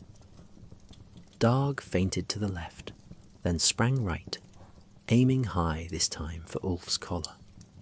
He managed to catch Ulf in a headlock from the side, clamping his forearm under Ulf's chin. A ripple of surprise moved through the watchers. It was a bold move on Darg's part. He planted his feet and heaved, trying to use leverage to twist Ulf downwards by the neck. Ulf let out a snarl. With a tremendous flex of his neck and shoulders, he lifted his head and broke free from the lock, at the same time wrapping his arms around Darg's middle. Darg's eyes widened as he realized he'd been drawn into Ulf's crushing range. In the next moment, Ulf hoisted him clean off the ground in a mighty clinch. Darg's boots kicked at the air once, before Ulf drove forward and down, laying Darg out on his back in the snow with a thud that even made a few spectators wince. There were scattered cheers and exclamations. Darg, winded but not yet conceding, tried to twist away, but Ulf had him pinned. Knee to chest, Ulf pressed one forearm against Darg's shoulder and the other on his opposite hip, an improvised hold to keep the wiry man flat. Darg struggled, face flushed and teeth gritted, but he couldn't get the purchase needed to wriggle free. Snow kicked up around them as he thrashed. "Yield!" Ulf huffed, breath steaming, the hint of a grin on his face, now that victory was within grasp. Dag bucked once more, managed to free an arm, and even cuff Ulf's ear with a glancing slap. But it only drew laughter from the onlookers. Ulf responded by shifting his weight and lightly pressing his forearm against Dag's throat. Not truly choking, just enough pressure to be persuasive. Dag finally stilled, coughing once. Right," he rasped, short of breath. He slapped Ulf's shoulder as one might tap out. "Yield! Get off me, you big oaf!" A cheer went up from the ring. Ulf immediately released the pressure and got to his feet, extending a hand down to Dag. The smaller man accepted it, and Ulf hauled him upright in one strong pull. Dag swayed for a moment, then exhaled, half annoyed and half impressed. A couple of Dag's friends patted his back consolingly, while others clapped Ulf on the shoulder. Eric picked up Dag's discarded cloak and draped it around the man's shoulders with a grin. "Well fought," Eric said heartily. "Both of you. Thor surely enjoyed that match." Dag managed a wry smile and rubbed the back of his neck. If Thor enjoyed it, he certainly favoured Ulf's side, he quipped, chuckling. Ulf shrugged, rolling his own shoulders as if to loosen them. "Perhaps Thor thought I was right about the dice after all," he said. But there was more tease than sting in his tone now. Einar stepped forward again, raising Ulf's arm as though declaring a champion. "It's settled then," he called. "5 it is, and Ulf's memory stands." There was laughter and light applause. Dag bowed his head in acceptance. Whatever the truth of the dice, he would abide by the outcome. True to Einar's condition, the matter was considered done. Dag and Ulf stood awkwardly for a moment before Dag stuck out his hand. "No hard feelings, brother." Ulf clasped Dag's forearm firmly. "No hard feelings. I'll try not to gloat. Too much." Dag barked a laugh and gave Ulf a friendly shove. Just like that, the two men who moments ago were on the verge of drawing weapons were now grinning, the flush on their cheeks as much from embarrassment and exertion as from anger. The spectators around them dispersed, some retrieving items that had been moved, others picking up the thread of conversations interrupted. Gunnar felt warmth spread through his chest that had little to do with the fire. This was the warmth in winter he cherished most, the ability of his comrades to overcome strife and remember they were kin of a sort. In the grand scheme, they had only each other in this frozen, foreign place. Better to vent anger with a bit of roughhousing than to let it fester into real hatred. Eric nudged Gunnar gently. "I thought Dag had him when he got that headlock," he said, eyes bright from the excitement of the bout. "So did I," Gunnar replied, smiling. "But Ulf is as strong as a troll. I'm not surprised he broke free." They strolled back toward the fire together, as the camp returned to its normal rhythm. Someone had broken out a skin of ale, and was pouring a portion for both Dag and Ulf, a gesture of reconciliation and celebration. The two men clinked their drinking horns and downed the brew amid cheers. Then Ulf draped his big arm over Dag's shoulders in a half hug, as if they were the best of friends, or perhaps to keep the still wobbly Dag from toppling over. Einar caught Gunnar's eye across the fire, and gave him a subtle nod and wink. Gunnar inclined his head in respect and gratitude. The old man's deft handling of the situation likely prevented a nasty injury or worse. Such wisdom was as valuable as any weapon in a leader's arsenal here. "Food's up," came a call from the cooks. The stewmaster and his helpers began distributing wooden bowls brimming with a much heartier stew than at noon, rich with flakes of trout, tender morsels of rabbit, and even oily globs of goose fat that would slide down the throat like liquid warmth. A collective hum of approval rose as each man took his share and savoured the first true mouthful of meat in weeks. Gunnar settled onto a log with his portion, Eric at his side. Across the fire, Ulf and Dag sat together, already joking as Dag poked fun at how badly his back would ache by morning. Ulf guffawed and offered him another swig of ale in compensation. The dice were once more out for a game, but this time they rolled purely for amusement, bragging rights at most, as everyone was far more interested in eating. As Gunnar spooned the fragrant stew into his mouth, he closed his eyes briefly in gratitude. The flavours of real meat and fat burst on his tongue, and he let out an involuntary sigh of contentment. Around him, voices rose in a much-needed cheer as someone led a toast to the hunters and fishermen, and another to the cook. Horns of ale, diluted and rationed, but still cherished, were raised. Night had fully fallen now, and above, the sky was obscured by snow clouds. But here, around the fire, there was light and warmth aplenty. The earlier conflict might as well have been weeks ago. What remained was the camaraderie, made even stronger by the way they had resolved their differences. These bonds of trust and friendship were the true warmth that sustained them through the bitter winter night. Gunnar found himself smiling into his bowl as he took another sip of rich broth.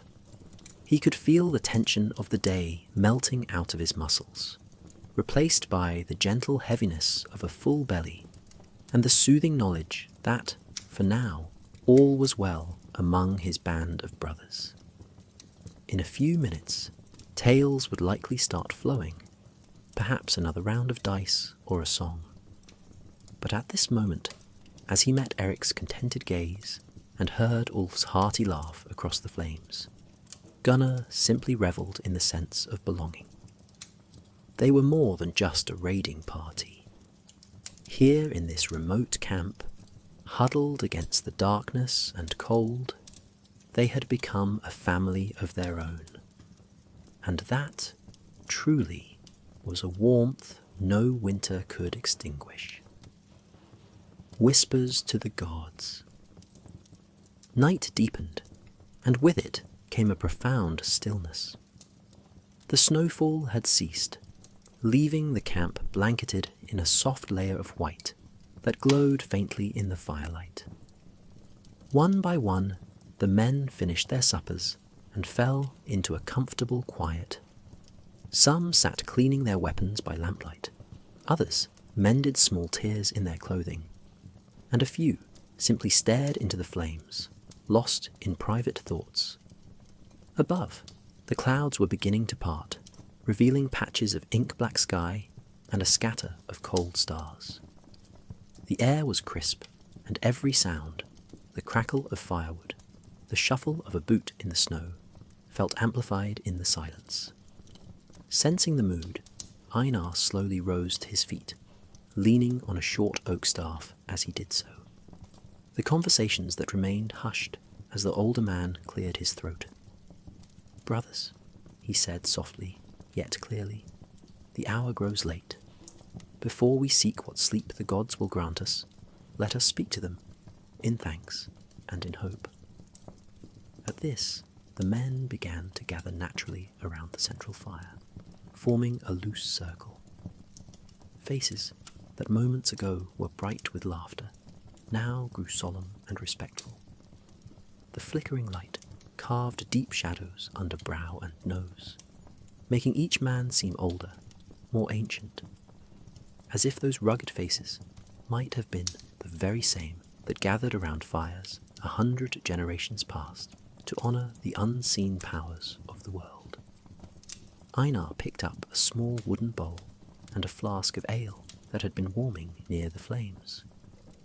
The flask had only a little of the brew left, a precious few swallows they had saved. With great reverence, he poured a measure into the bowl.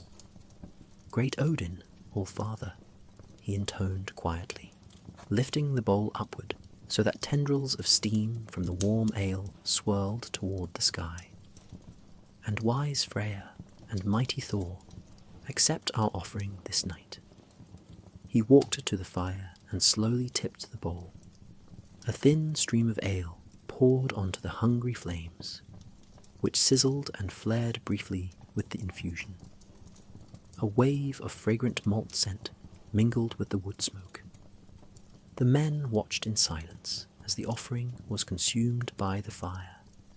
Some bowed their heads, others gazed into the darkness beyond the light, as if seeking a sign. "We thank you for the food that filled our bellies," Einar continued, eyes reflecting the fire as he spoke upward to the sky. "We thank you for keeping death from our door this day. We ask your guidance and favor in the days to come. Watch over us as we sleep under your sky, and if danger approaches, send us warning on the wind. If battle awaits us soon, make our arms strong and our hearts fearless." A soft chorus of assent followed, not a cheer, but a gentle murmur of "so be it" and "hear, hear" from around the circle. Gunnar found himself whispering along. These words, or versions of them, had been spoken countless times in his life, but tonight they carried extra weight. He felt the prickling of tears behind his eyes for a reason he could not name. Perhaps the mix of gratitude, homesickness, and the strange comfort of invoking forces larger than himself. He blinked the feeling away, focusing on the fire as the last drops of ale vanished in hisses of steam. As the quiet settled again, another man stepped forward into the circle's center. This was Rurik, a barrel-chested warrior with a braided grey streak in his beard. Rurik was no skald or priest, but he had a reputation for having the sight on occasion, a knack for intuiting the will of the gods through omens. In better times, back in their villages, men like Rurik might cast the runestones over a cup of mead to glimpse the future. Here, in this makeshift camp, he carried a small pouch at his belt, containing a few carved rune chips of wood. By unspoken agreement, the group gave Rurik space. He knelt by the fire and withdrew 3 small tablets from his pouch. Each was etched with a rune, old symbols that gleamed as he passed them through the firelight. Gunnar caught the shapes carved there. One looked like an arrow pointing upward. Taiwas, the rune of Tyr, of honor and war. Another bore the shape of branching elk's antlers. Algiz, the rune of protection. And the third, he could not see clearly until Rurik held it up. It was cut with an X shape. Gabo, the rune of gift or sacrifice. A few of the men exchanged glances. These were potent signs to draw at such a time. Rurik closed his fist around the 3 rune tokens and shut his eyes. The circle held its collective breath. Even the wind seemed to pause, as if the very night waited on what would be revealed. Gunnar could hear the blood in his ears, the anticipation thrumming through him. With a sudden movement, Rurik cast the runes onto the ground in front of the fire. The wooden pieces tumbled and landed in the trampled snow. All leaned in to see. "Tiwas, rune of the warrior," Rurik said under his breath, reaching to touch the arrow symbol which lay upright. He then pointed to Algiz, which had landed a little apart.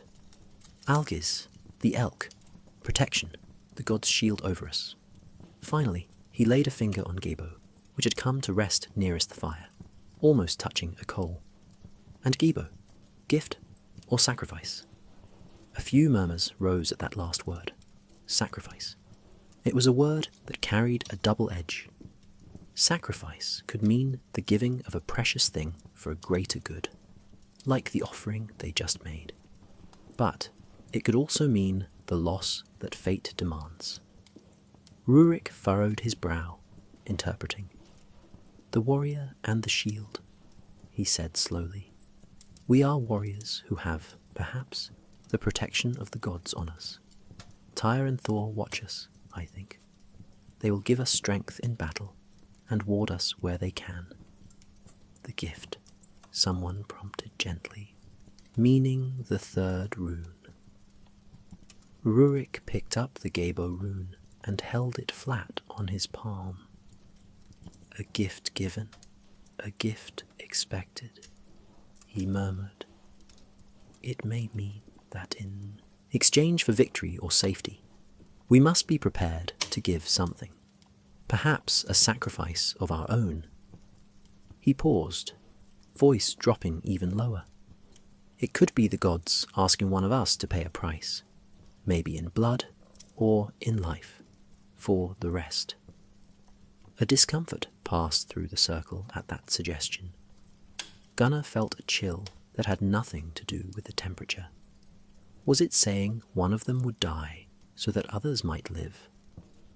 His mind flashed unbidden to images of past battles. A friend throwing himself in front of a spear to save him. Another falling as they retreated to the longship, arrows in his back. Sacrifice. It was not an abstract concept. It was memory, and likely it was future. Einar cleared his throat softly, breaking the heavy silence. Sacrifice can take many forms, he said. His voice was gentle, meant to soothe the ripple of unease. Sometimes it is as simple as offering our toil and dedication, or letting go of something we hold dear for the greater good. It need not mean a life cut short. The Norns weave many possible fates. Gunnar let out a breath he hadn't realized he was holding. Einar's words were a balm, and truth be told, every man here had already accepted that his life was pledged, whether to the gods, to his comrades, or to the venture they embarked upon. Dying was always a possibility. The runes had not told them anything they did not, in their hearts, already know. Ulf spoke up quietly from the far side of the circle. If the gods require sacrifice, I'll pay it, he said. He tried to sound gruff, but there was a sincerity in his tone. Better to fall with a sword in hand than live as a coward. A few voices murmured in agreement. It was a common sentiment among Norse warriors. The glory of a brave death was worth more than years of timid life. Gunnar himself felt a knot of fear in his belly at the thought of dying, but also a strange steadiness. He had long ago made peace that each dawn could be his last, and if it were to be so, he wanted it to mean something, to buy his people's victory or safety. Rurik gathered the rune pieces and put them back into his pouch. The gods have heard us, he concluded simply, and I think they are with us, so long as we remember our oaths to them and to each other. Einar raised his hands then, spreading them as if blessing the circle of men. Then we fear nothing, he declared softly. Whether we spill blood on foreign soil or shed our own, it is all given to the weave of fate. We will do our part, and the gods will do theirs. Gunnar absorbed those words. We fear nothing. In that moment, with the warmth of the fire on his face, and the nearness of his companions around him, he almost believed it fully. The gnawing anxiety that often visited him in the loneliest hours of night seemed to shrink away. chased off by the collective strength of their faith and brotherhood. The men began to disperse gently, the ritual at an end. Some clapped Rurik on the shoulder as they passed, thanking him for the reading. A few whispered brief personal prayers into the dark before returning to their bedrolls. The tension that had arisen at the mention of sacrifice ebbed into acceptance, a quiet understanding that whatever came, they would meet it together, under the gaze of their gods. Gunnar remained by the fire a moment longer, looking up at the sky. The clouds had opened up directly above, revealing a swath of stars glittering like a splash of diamond dust. Among them, he could pick out familiar constellations from childhood lore: the wagon of Thor, Freya's necklace, and low on the horizon, the outline of the world tree traced in stars. His breath caught. It was as if the heavens had answered their prayers by unveiling their brilliance. He remembered something his mother used to tell him when he was a boy frightened of the dark. The same stars that shine over our home shine wherever you go. It comforted him then, and it comforted him now. Under those stars, he felt a thread connecting him back to his village, to his family, or perhaps to his destiny, and forward to whatever fate awaited him and his companions. "Thank you," Gunnar whispered, unsure if he spoke to the gods, or the sky, or simply fate itself. In his chest, the weight of worry lightened just a little, replaced by a calm resolve. He had done all he could this day, worked, fought, eaten, and prayed. The rest was in the hands of powers far greater than any mortal. As he turned to retire for the night, Gunnar noticed others moving slowly, reverently.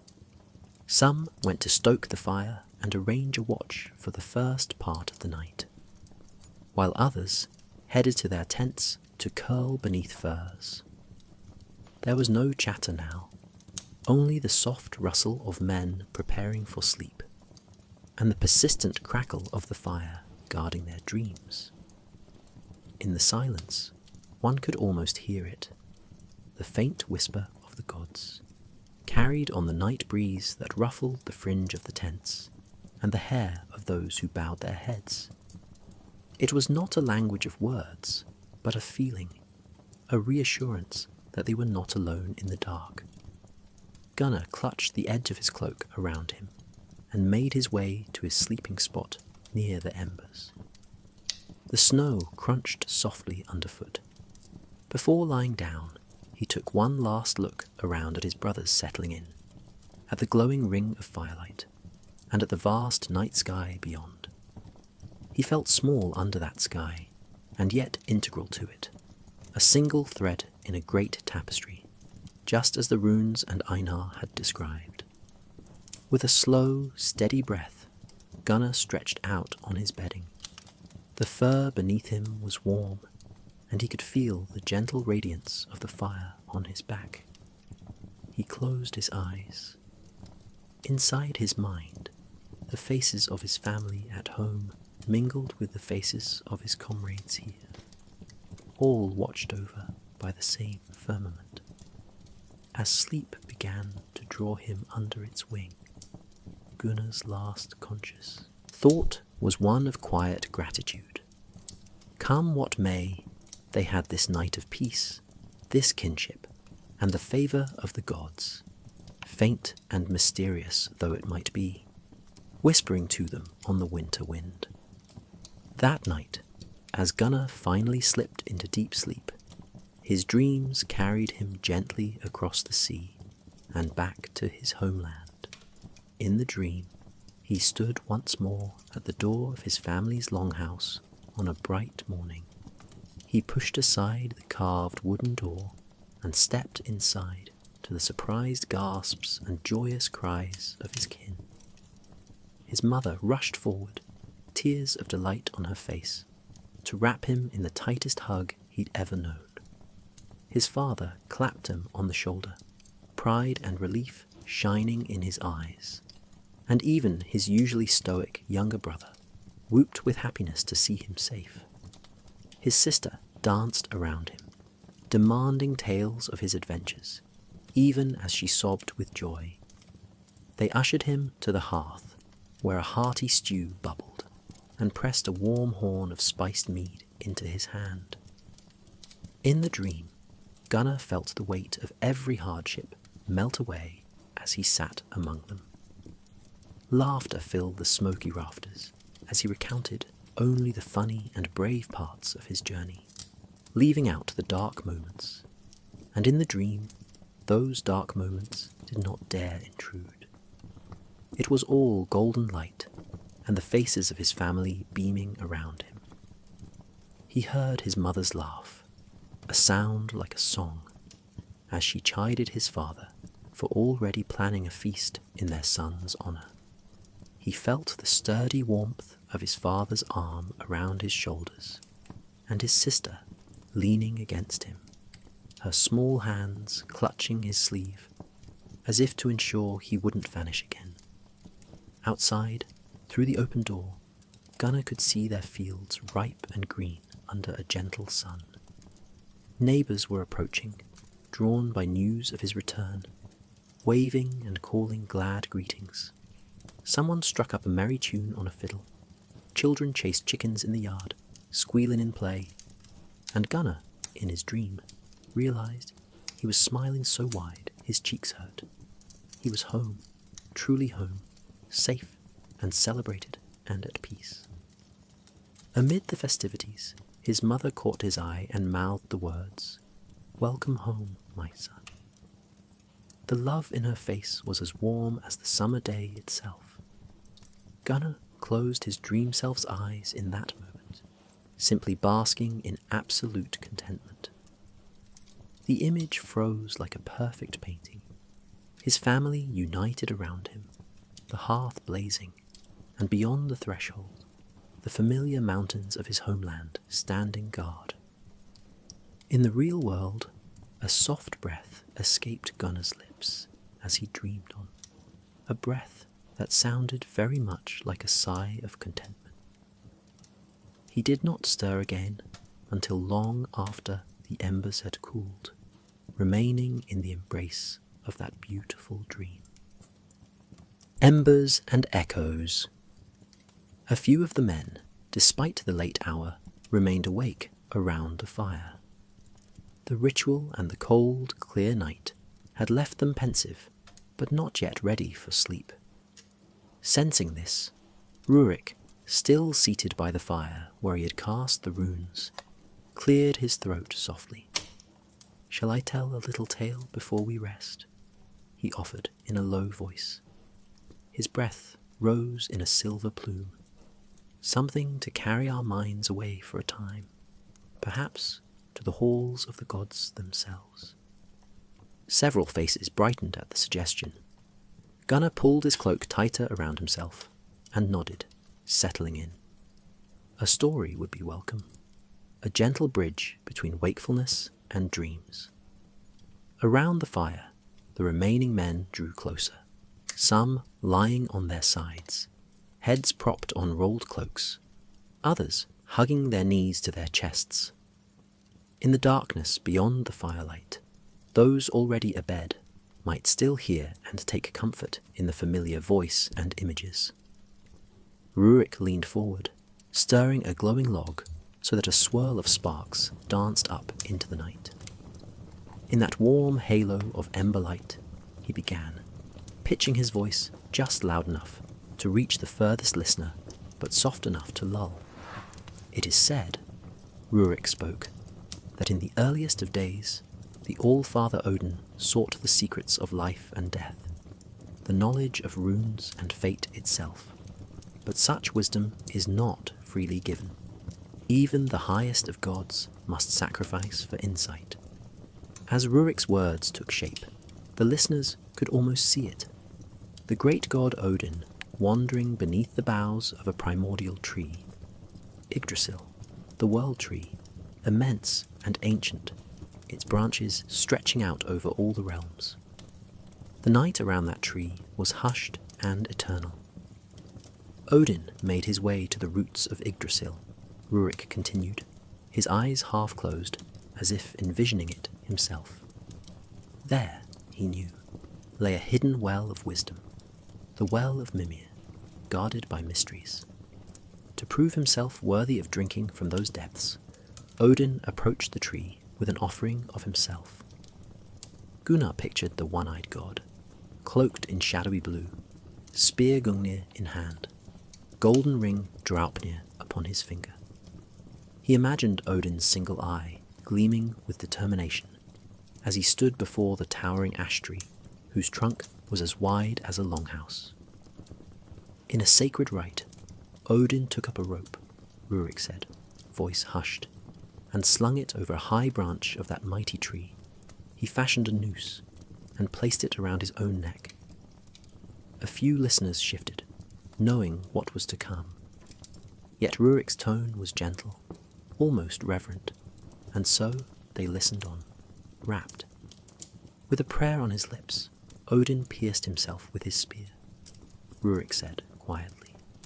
He offered himself to himself, the highest sacrifice a god could make, and then he stepped off the limb.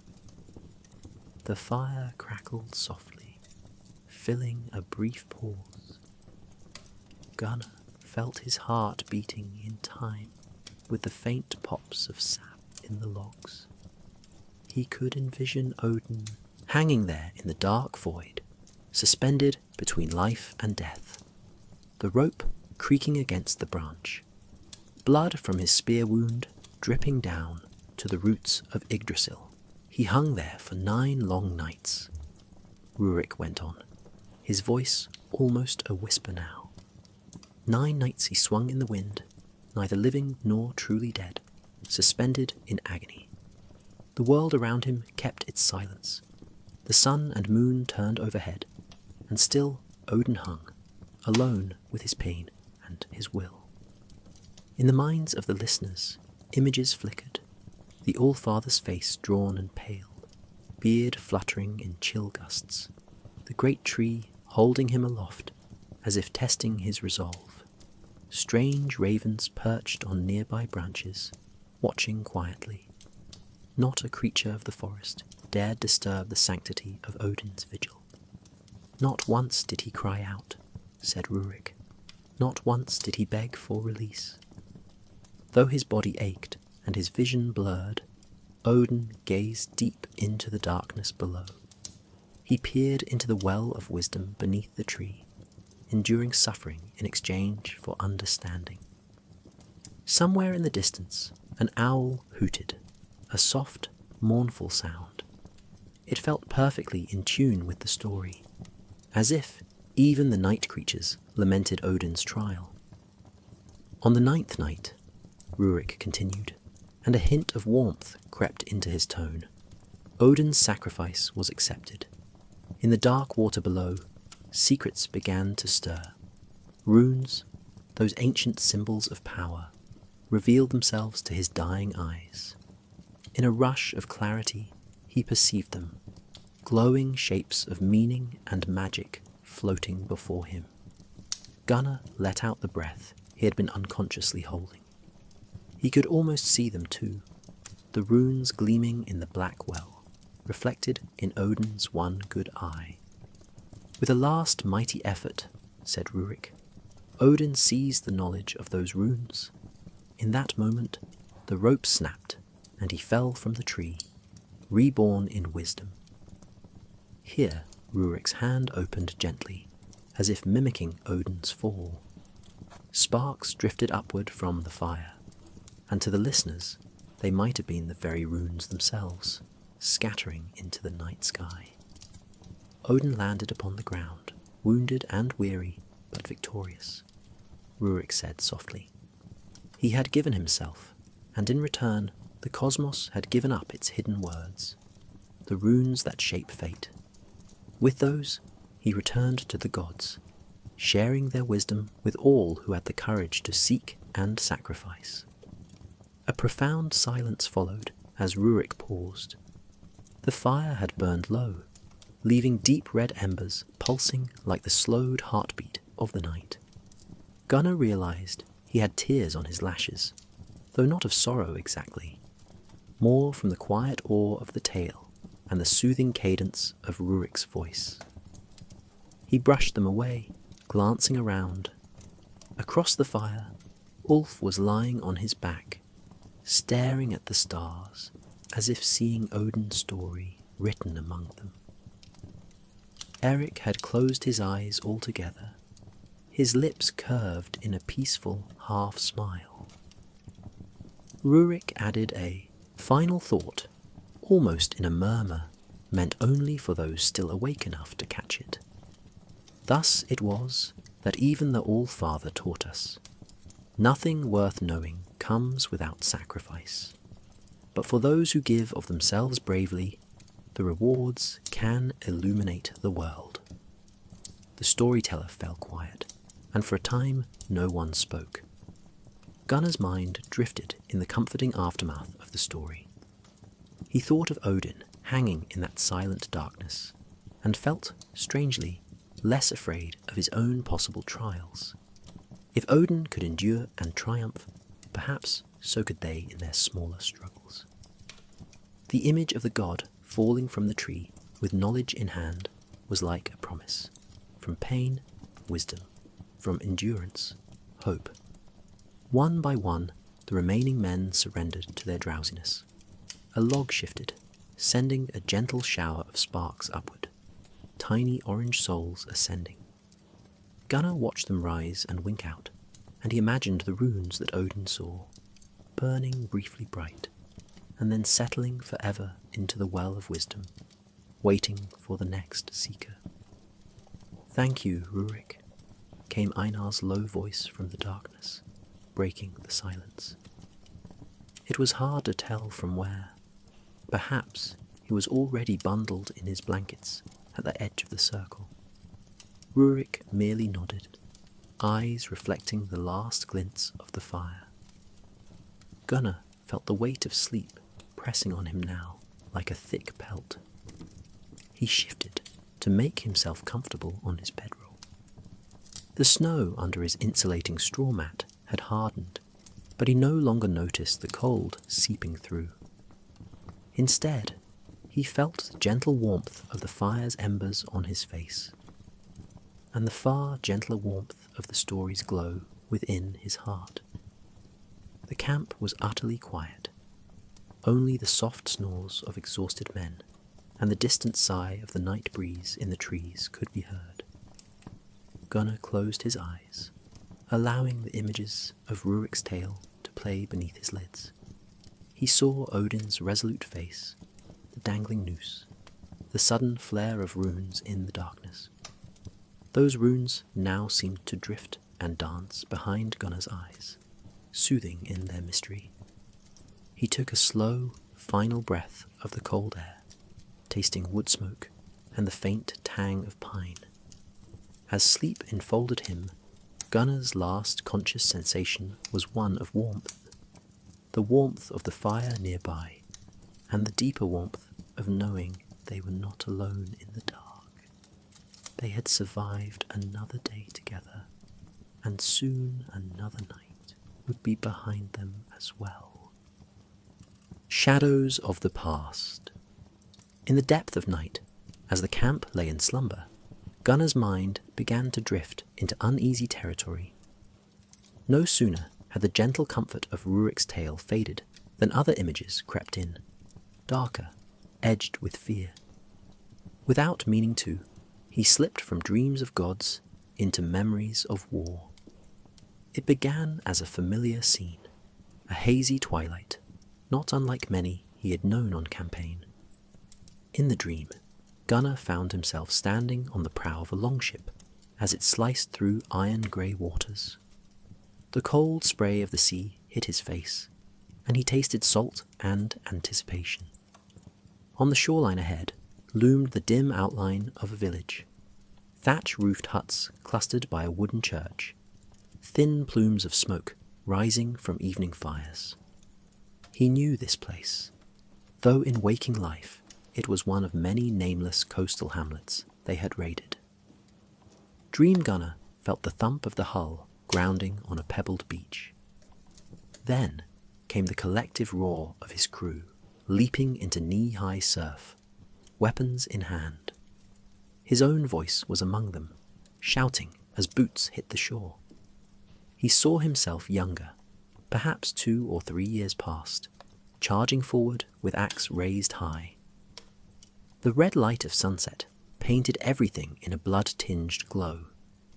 They surged into the village. What happened next came to him in fragments, like flashes of lightning in the dark.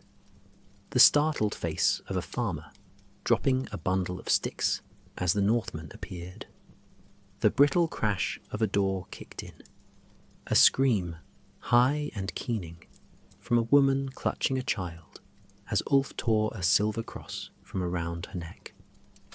The thick, cloying smell of smoke as one of the thatched roofs caught fire, sending sparks whirling into the air.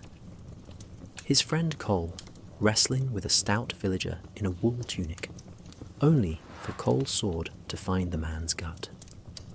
The look of shock and pain on that villager's face burned into Gunner's memory. In the dream, Gunner moved as if underwater, heavy and slow, witnessing these moments as much as participating. He remembered kicking through a low garden fence and nearly tripping over a clay pot. A gaunt old man had rushed at him with a pitchfork, eyes wild with desperate fury. Gunner's own axe met the makeshift weapon, splintering the shaft. He could still recall the grunt the old man made when Gunner struck him down, a sound more of surprise than pain. The dream shifted, and Gunner found himself inside the small wooden church at the village centre. The raiders had crowded in, eager for treasure perhaps, or chasing villagers who sought sanctuary. The interior was dim, lit only by a few guttering candles on an altar. Gunner's heart pounded. Even in the dream, he felt it hammering against his ribs as the adrenaline coursed. A figure darted past, one of the villagers, trying to hide. Cole cornered him, and Gunner watched as his friend raised a sword. "No," Gunner tried to shout, recognizing in horror that the cowering figure was just a boy. 15 summers, at most skinny and terrified, clutching a wood-cutting knife that trembled in his hand. Cole either did not see or did not care. The sword came down.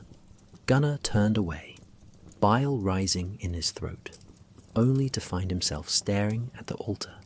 A carved wooden cross hung there, and in the flickering candlelight, it almost seemed to move, as if the man upon it writhed in sympathy with the suffering around. Another flash, the memory of Eldred, one of their crew, lying on the floor near the church door. Eldred's eyes were open and glassy, a spear from a village defender ran clean through his chest. Gunnar remembered that jolt, the shock of seeing a comrade fallen. In the dream, he knelt beside Eldred, pressing his hands to the wound, though he knew it were futile. Blood, warm and slick, soaked his fingers. Eldred tried to speak, but only a wet rasp emerged.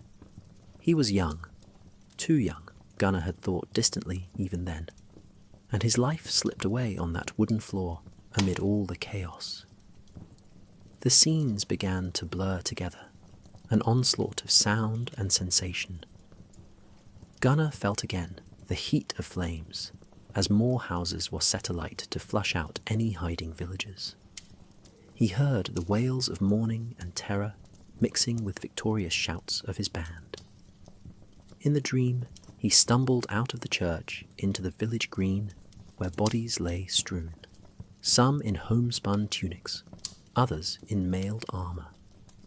A dying horse kicked up clods of dirt with its last breaths. The air was thick with ash, turning the twilight sky an otherworldly orange-grey. Dream Gunner's heart ached, and his head swam with the iron scent of blood. He could taste it in the back of his throat. Amid the carnage, he saw a familiar figure kneeling. It was himself, dropping to the ground next to another fallen comrade, Sven, who had an arrow lodged deep in his thigh. Sven was still alive, barely, biting down on a strap of leather as another raider tried to yank the arrow out. Gunnar remembered placing a hand on Sven's shoulder, trying to comfort him as he howled. In this memory, Gunnar looked up from Sven and saw across the burning huts a sight that made his soul quail. A young girl, perhaps 10 years old, standing in shock over the body of the old man with the pitchfork, the same old man Gunnar had struck down. The girl's face was streaked with tears, her eyes huge and empty. She was staring directly at Gunnar through the smoky air. In her arms, she clutched a rag doll, and for a heartbeat, everything around him, the noise, the heat, the violence, all faded into the background. It was just her eyes, piercing him with sorrow and accusation. I had to. Gunnar found himself whispering in the dream, throat tight, though no one could hear him. The child couldn't hear him.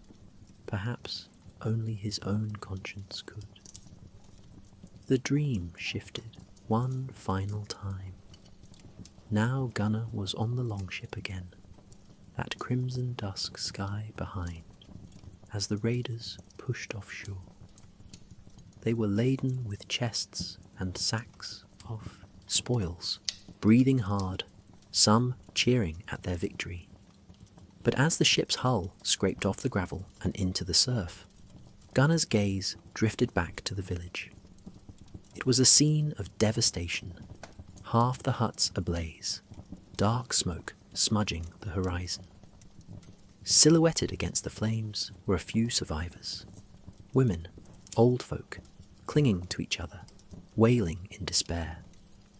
Among them, he thought he saw that young girl again, on her knees beside the still form of an elderly man. A cold wave slapped the side of the boat, jolting him. Cole clapped him on the back, in celebration, or simply relief at being alive, and Gunnar had forced himself to turn away from the shore. The memory of the girl's hollow eyes bore into his heart as the ship creaked and the sail caught a favourable wind. On the sea's dark mirror, as night fully fell in a dream, Gunnar finally allowed his axe to slip from his grasp. It hit the deck with a dull thud. He looked down at his hands. They were stained with blood, under the nails, in the creases of his skin. Try as he might to rub them clean on his tunic, the blood remained, sticky and accusing. A distant echo cut through the dream, a voice, gentle and familiar, calling his name from somewhere beyond the dark waters. The scene around him began to dissolve, the burning village and raging voices receding, as though blown away by a sudden wind. Gunnar awoke with a start, his body jerking as if he'd been physically tossed. His heart was hammering against his ribcage. For a moment, he didn't know where he was. The scent of smoke and blood still filled his senses, and he expected to see flames and carnage. But as his eyes focused, he saw only the dim orange glow of the campfire's last embers, and the low silhouettes of his sleeping companions beneath their blankets of fur and snow. He was back in the winter camp, safe for now. The night was quiet, save for the soft snores of men and the gentle sigh of wind over the ridge. Gunnar realized he was shivering, whether from cold or the horror of the dream. Of the memory, he could not tell. His cheeks were damp. He had broken into a sweat, and perhaps tears too, while he slept. For a long moment, he lay there, staring up at the cloudy night sky, trying to steady his ragged breathing. He willed the images of the burning village to fade, but they clung tenaciously. The old man's dying gasp, the girl's empty stare, Cole's triumphant shout, all of it lingered like ghosts at the edge of his consciousness. Gunnar rolled onto his side, curling slightly as if to protect himself from an invisible blow. He closed his eyes, but that only brought the visions back in sharper detail. His stomach churned. These were the things he told himself he had accepted, the necessary evils of a Viking's life. Yet in the depths of night, his soul still quaked to face them. He took a deep breath, inhaling the icy air until his lungs hurt, then exhaled slowly. With each breath, he tried to push the nightmare further away, to remind himself that it was past, that he was here now, alive and among his brothers. They had all carried out such deeds. He was not alone in that. And they carried the burden together, silently, each man grappling with his own shadows when the darkness was thickest. A soft whimper escaped his lips before he could stifle it, a sound of anguish that he prayed none of the others had heard. But all around was quiet. If any waking ear noticed, they gave no sign. Gunnar scrubbed his hands over his face, feeling the cold sting on the sweat of his brow. His hands, in reality clean, save soot and dirt, still felt sticky in his mind. He rubbed them on his blanket, regardless, as if to erase those phantom stains of blood. His heart was finally beginning to slow its wild pace. The nightmare's intensity ebbed, leaving behind an immense sorrow and exhaustion. In the emptiness that followed, a longing welled up in him, a longing for something gentle, something pure to wash away the grim residue of that raid. In the darkness, Gunnar's thoughts turned toward home. Beneath the same stars. Gunnar pulled the coarse wool blanket tighter around his shoulders and willed his racing heart to slow. The bitter memories of battle still clung to him, but in their wake a yearning arose, a yearning for home, for warmth, for love, untainted by violence. He let his mind drift toward those gentler thoughts, like a man seeking shelter from a storm. He pictured the familiar hearth of his childhood home. In his mind's eye, he saw a sturdy fire crackling in the stone pit at the center of their longhouse.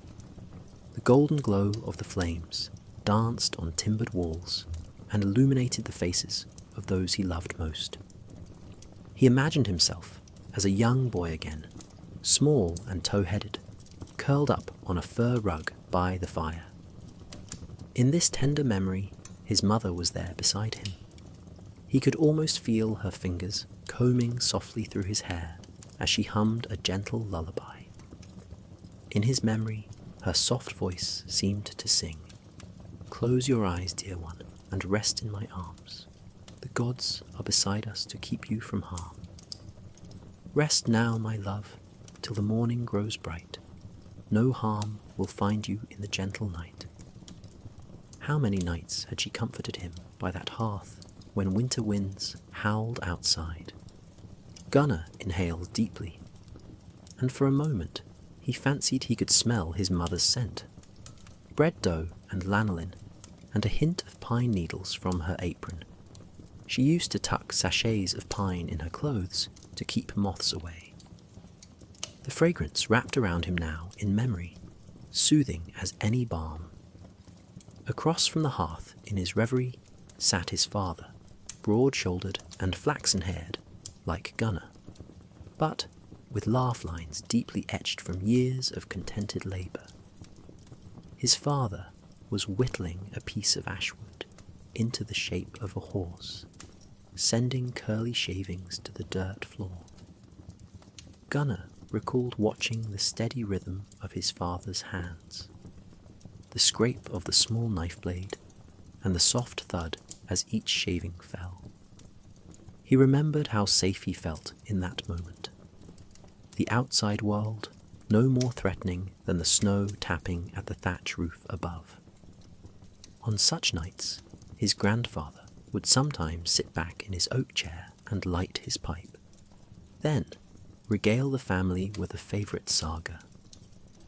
By the glow of that hearth, Gunnar and his sister would listen with wide eyes as grandfather's voice rose and fell in time with ancient heroes' deeds and clever gods' tricks. They would fight off sleep as long as they could, enraptured, until at last their mother would chuckle and carry the drowsy children to bed, their minds filled with wonder instead of fear, their small home at peace with the world. A gust of wind outside their hut had caused the fire to flicker, and little Gunnar had looked up to his mother with worry in his eyes. "What if a troll finds us tonight?" he had asked, for the storm's roar had sounded to his childish ears like some prowling giant or troll. His mother had smiled gently and pointed upward through the smoke hole of the roof, where a single star twinkled in the black sky. "Do you see that star, my love?" she had whispered. "That is your guardian star. As long as it shines, no troll will harm us."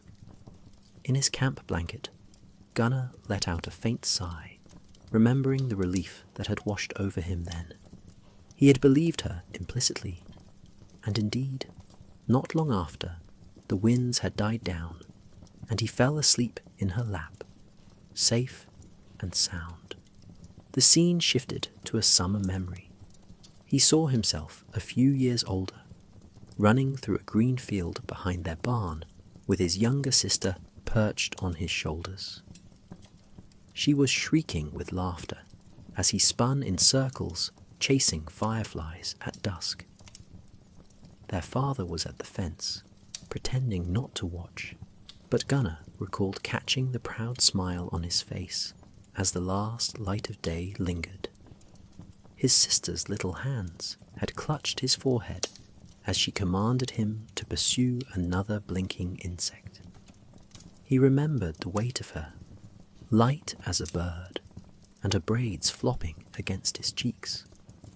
That innocent laughter, echoing over the twilight fields, was one of the happiest sounds he knew. How distant those days seemed now, yet how vivid in his heart. Gunnar's eyes stung, and he realized quiet tears had escaped them, trickling warm tracks into the cold pillow of his arm. He did not wipe them away. Here in the darkness, no one would see. He allowed himself this small release, these tears born not of pain, but of a bitter-sweet longing. Above him, through a gap in the clouds, a few stars emerged again. Gunnar opened his damp eyes to gaze at them. They were so clear in the frigid winter sky, pinpricks of ancient light. Could it be that one of those was his guardian star, the very one his mother pointed out years ago? He liked to think so, and perhaps, under this same sky far across the sea, his family might at that very moment glance upward and think of him too. He imagined his mother tonight, kneeling by the hearth to stir a pot of cabbage stew, humming one of those lullabies to herself. He pictured his father bearing the family sword to oil it as he always did, each Yuletide, a quiet ritual of remembrance for when he too had gone a Viking in his youth. Gunnar wondered if his sister, nearly a grown woman now, was helping to mend nets or patch cloaks by firelight, pausing occasionally to pester their mother with questions of when the men would return from their raids. At the thought of their faces, dear, weather-worn, beloved faces, a gentle warmth bloomed in his chest, easing the ache left by his nightmare.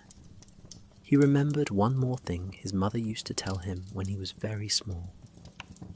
On nights he couldn't sleep, frightened by a bad dream or strange noise, she would cradle him and murmur, "We are never truly alone, Gunnar.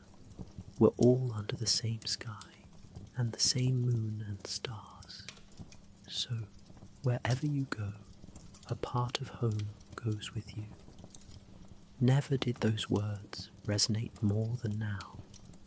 Lying under foreign stars, on foreign soil, he felt the threads of invisible connection weaving through the darkness. Home was not so far, not really. The love that dwelt there with his family was something he carried always, a hidden amulet in his heart that distance and time could not diminish. As Gunnar conjured these tender memories, he felt his breaths become deeper, steadier. The rigid knot of tension in his body uncoiled slowly, like frost melting under a warm sun.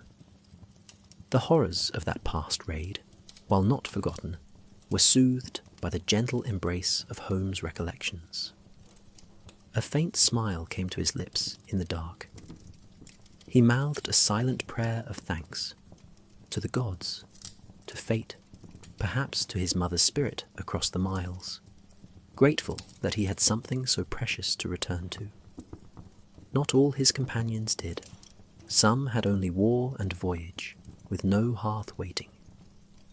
But Gunnar had a hearth, and in his dreams now he turned fully towards it, letting its imagined heat chase away the last chill of the nightmare. The star that had peeked out above finally slipped behind a veil of cloud again, yet its memory glimmered in Gunnar's mind. He closed his eyes once more, the ghost of that star's light guiding him back to a place of comfort. The sounds of home, his sister's laughter, his father's low singing voice as he carved, his mother's gentle hush, echoed softly through his consciousness. With those echoes of love enveloping him, Gunnar drifted toward sleep once more. The night felt kinder now. The bitter wind outside might still blow, but in his heart a hearth fire was lit, and its warmth would see him through till dawn. Under winter's blanket. Outside the makeshift tents and shelters, the winter night stood vigil. Snow had begun to fall once more in tiny, whispering flakes that drifted down to cover the camp in a fresh, gentle layer of white. It was as if the winter itself were tucking the sleeping warriors in, wrapping them in its cold but tender embrace, a pristine blanket glinting under faint starlight. All around, an almost sacred silence reigned. The wind had quieted to the softest murmur, barely stirring the evergreen boughs on the distant hills. The sentries on the far edge of camp, drawn close to their cloaks for warmth, felt no threat in the air, only the deep calm that descends in the hours before dawn. One guard suppressed a yawn, his breath billowing, and allowed himself a small hope that the coming day would be merciful. Near the dying central fire, most of the men lay in deep slumber. Their forms were hummocks of fur and wool under the snowfall, each outlined by a powdery halo. In sleep, the hard lines of their faces had eased.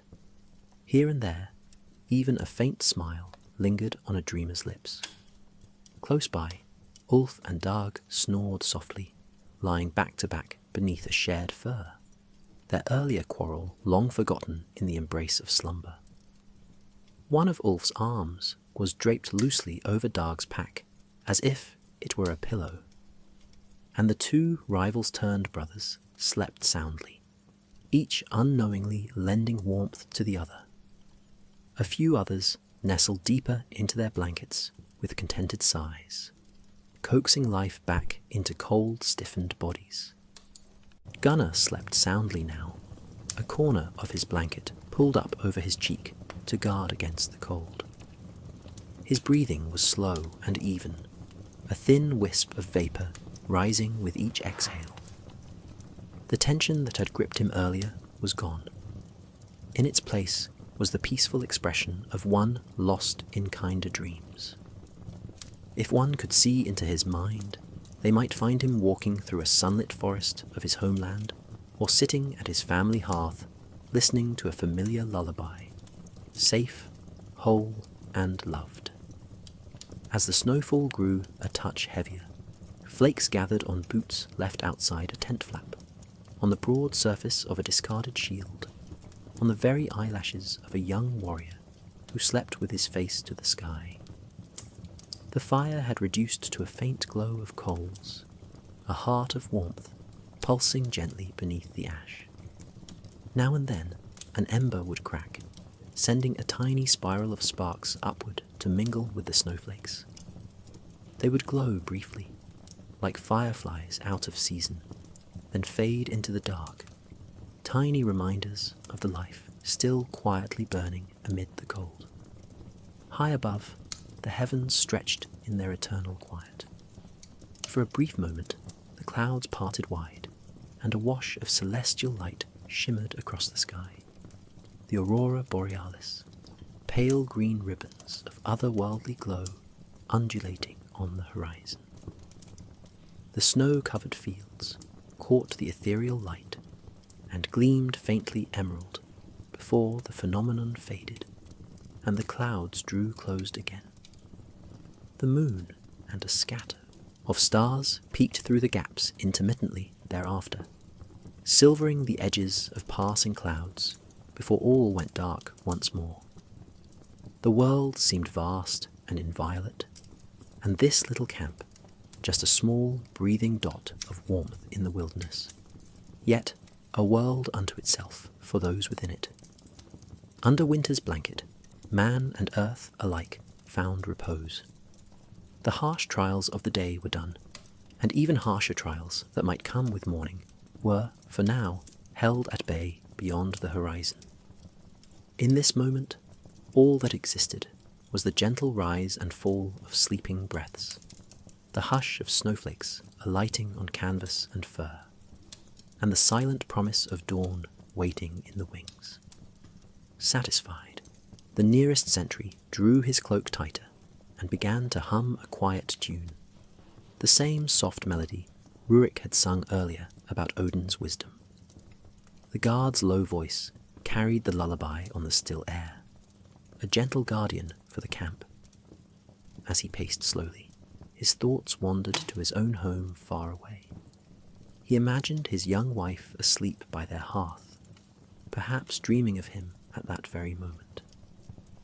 The tune he hummed was one she loved, one they had often sung together on calm summer nights. The memory brought a faint smile to his lips. He continued humming, letting the soft notes mingle with the falling snow, wrapping his sleeping comrades in a wordless comfort.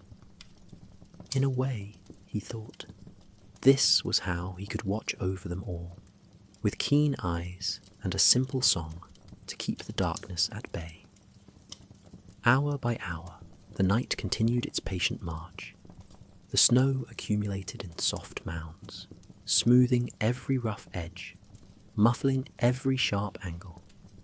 The camp's crude fortifications, the axes driven into stump tops, the footprints of the evening's activity, all were blanketed in purity, renewed by nature's own healing touch. In the east, a tender band of pink and gold began to glow behind the hills, gradually pushing back the remnants of night. The snowy landscape that had been silver in moonlight turned rose-hued and soft under the dawn's first touch. A lone sparrow, roused by morning, fluttered onto a frosted branch above the camp and let out a few tentative chirps, a delicate song of daybreak.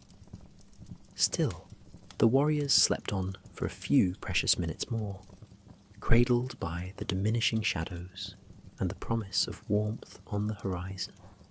In those moments, the world was profoundly gentle, the sky unfolding in colour, the breath of the sleepers rising like offerings in the cool air, and the knowledge, unspoken but shared in every heart, that they had conquered the darkness of another night. Somewhere in his sleep, Gunnar stirred and burrowed further into his bedding. Perhaps in his dreams he heard the distant call of a morning lark, or felt a ray of sunshine that had not yet reached the physical world. A tranquil smile softened his mouth, the kind a child wears when dreaming of summer meadows. One of the horses, tethered at the edge of camp, snorted softly and pawed. The snow then fell still again, head drooping in drowsiness.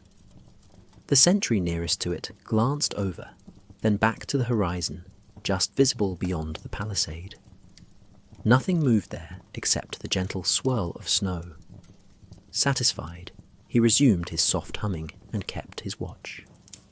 By now, the first fragile light of dawn was beginning to peer over the far hills.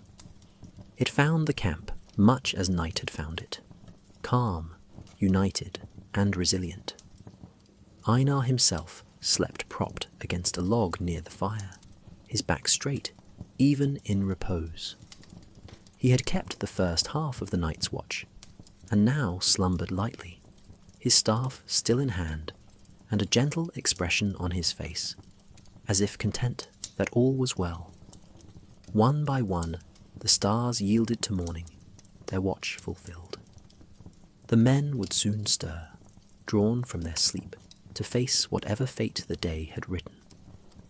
But for now, in the final whisper of dawn, they lingered in the last notes of night's lullaby. Under winter's soft and snowy blanket, the Viking raiders, fierce men of battle in daylight, were now simply souls at rest. For these few remaining moments of darkness, they were as peaceful and innocent as the flakes that kissed their cheeks. Whatever dreams visited them, of home, of glory, or of new horizons, they unfolded gently, untroubled. And as the gentle light of a new dawn approached, the eastern sky continued to blossom in colour. Soon they would wake and rise to whatever fate the day held. But for now, in the final hush of dawn, they lay under winter's blanket at peace. In quiet triumph over the trials of the night, they greeted the new day in the simplest, most sacred way possible, merely by having survived long enough to see its light.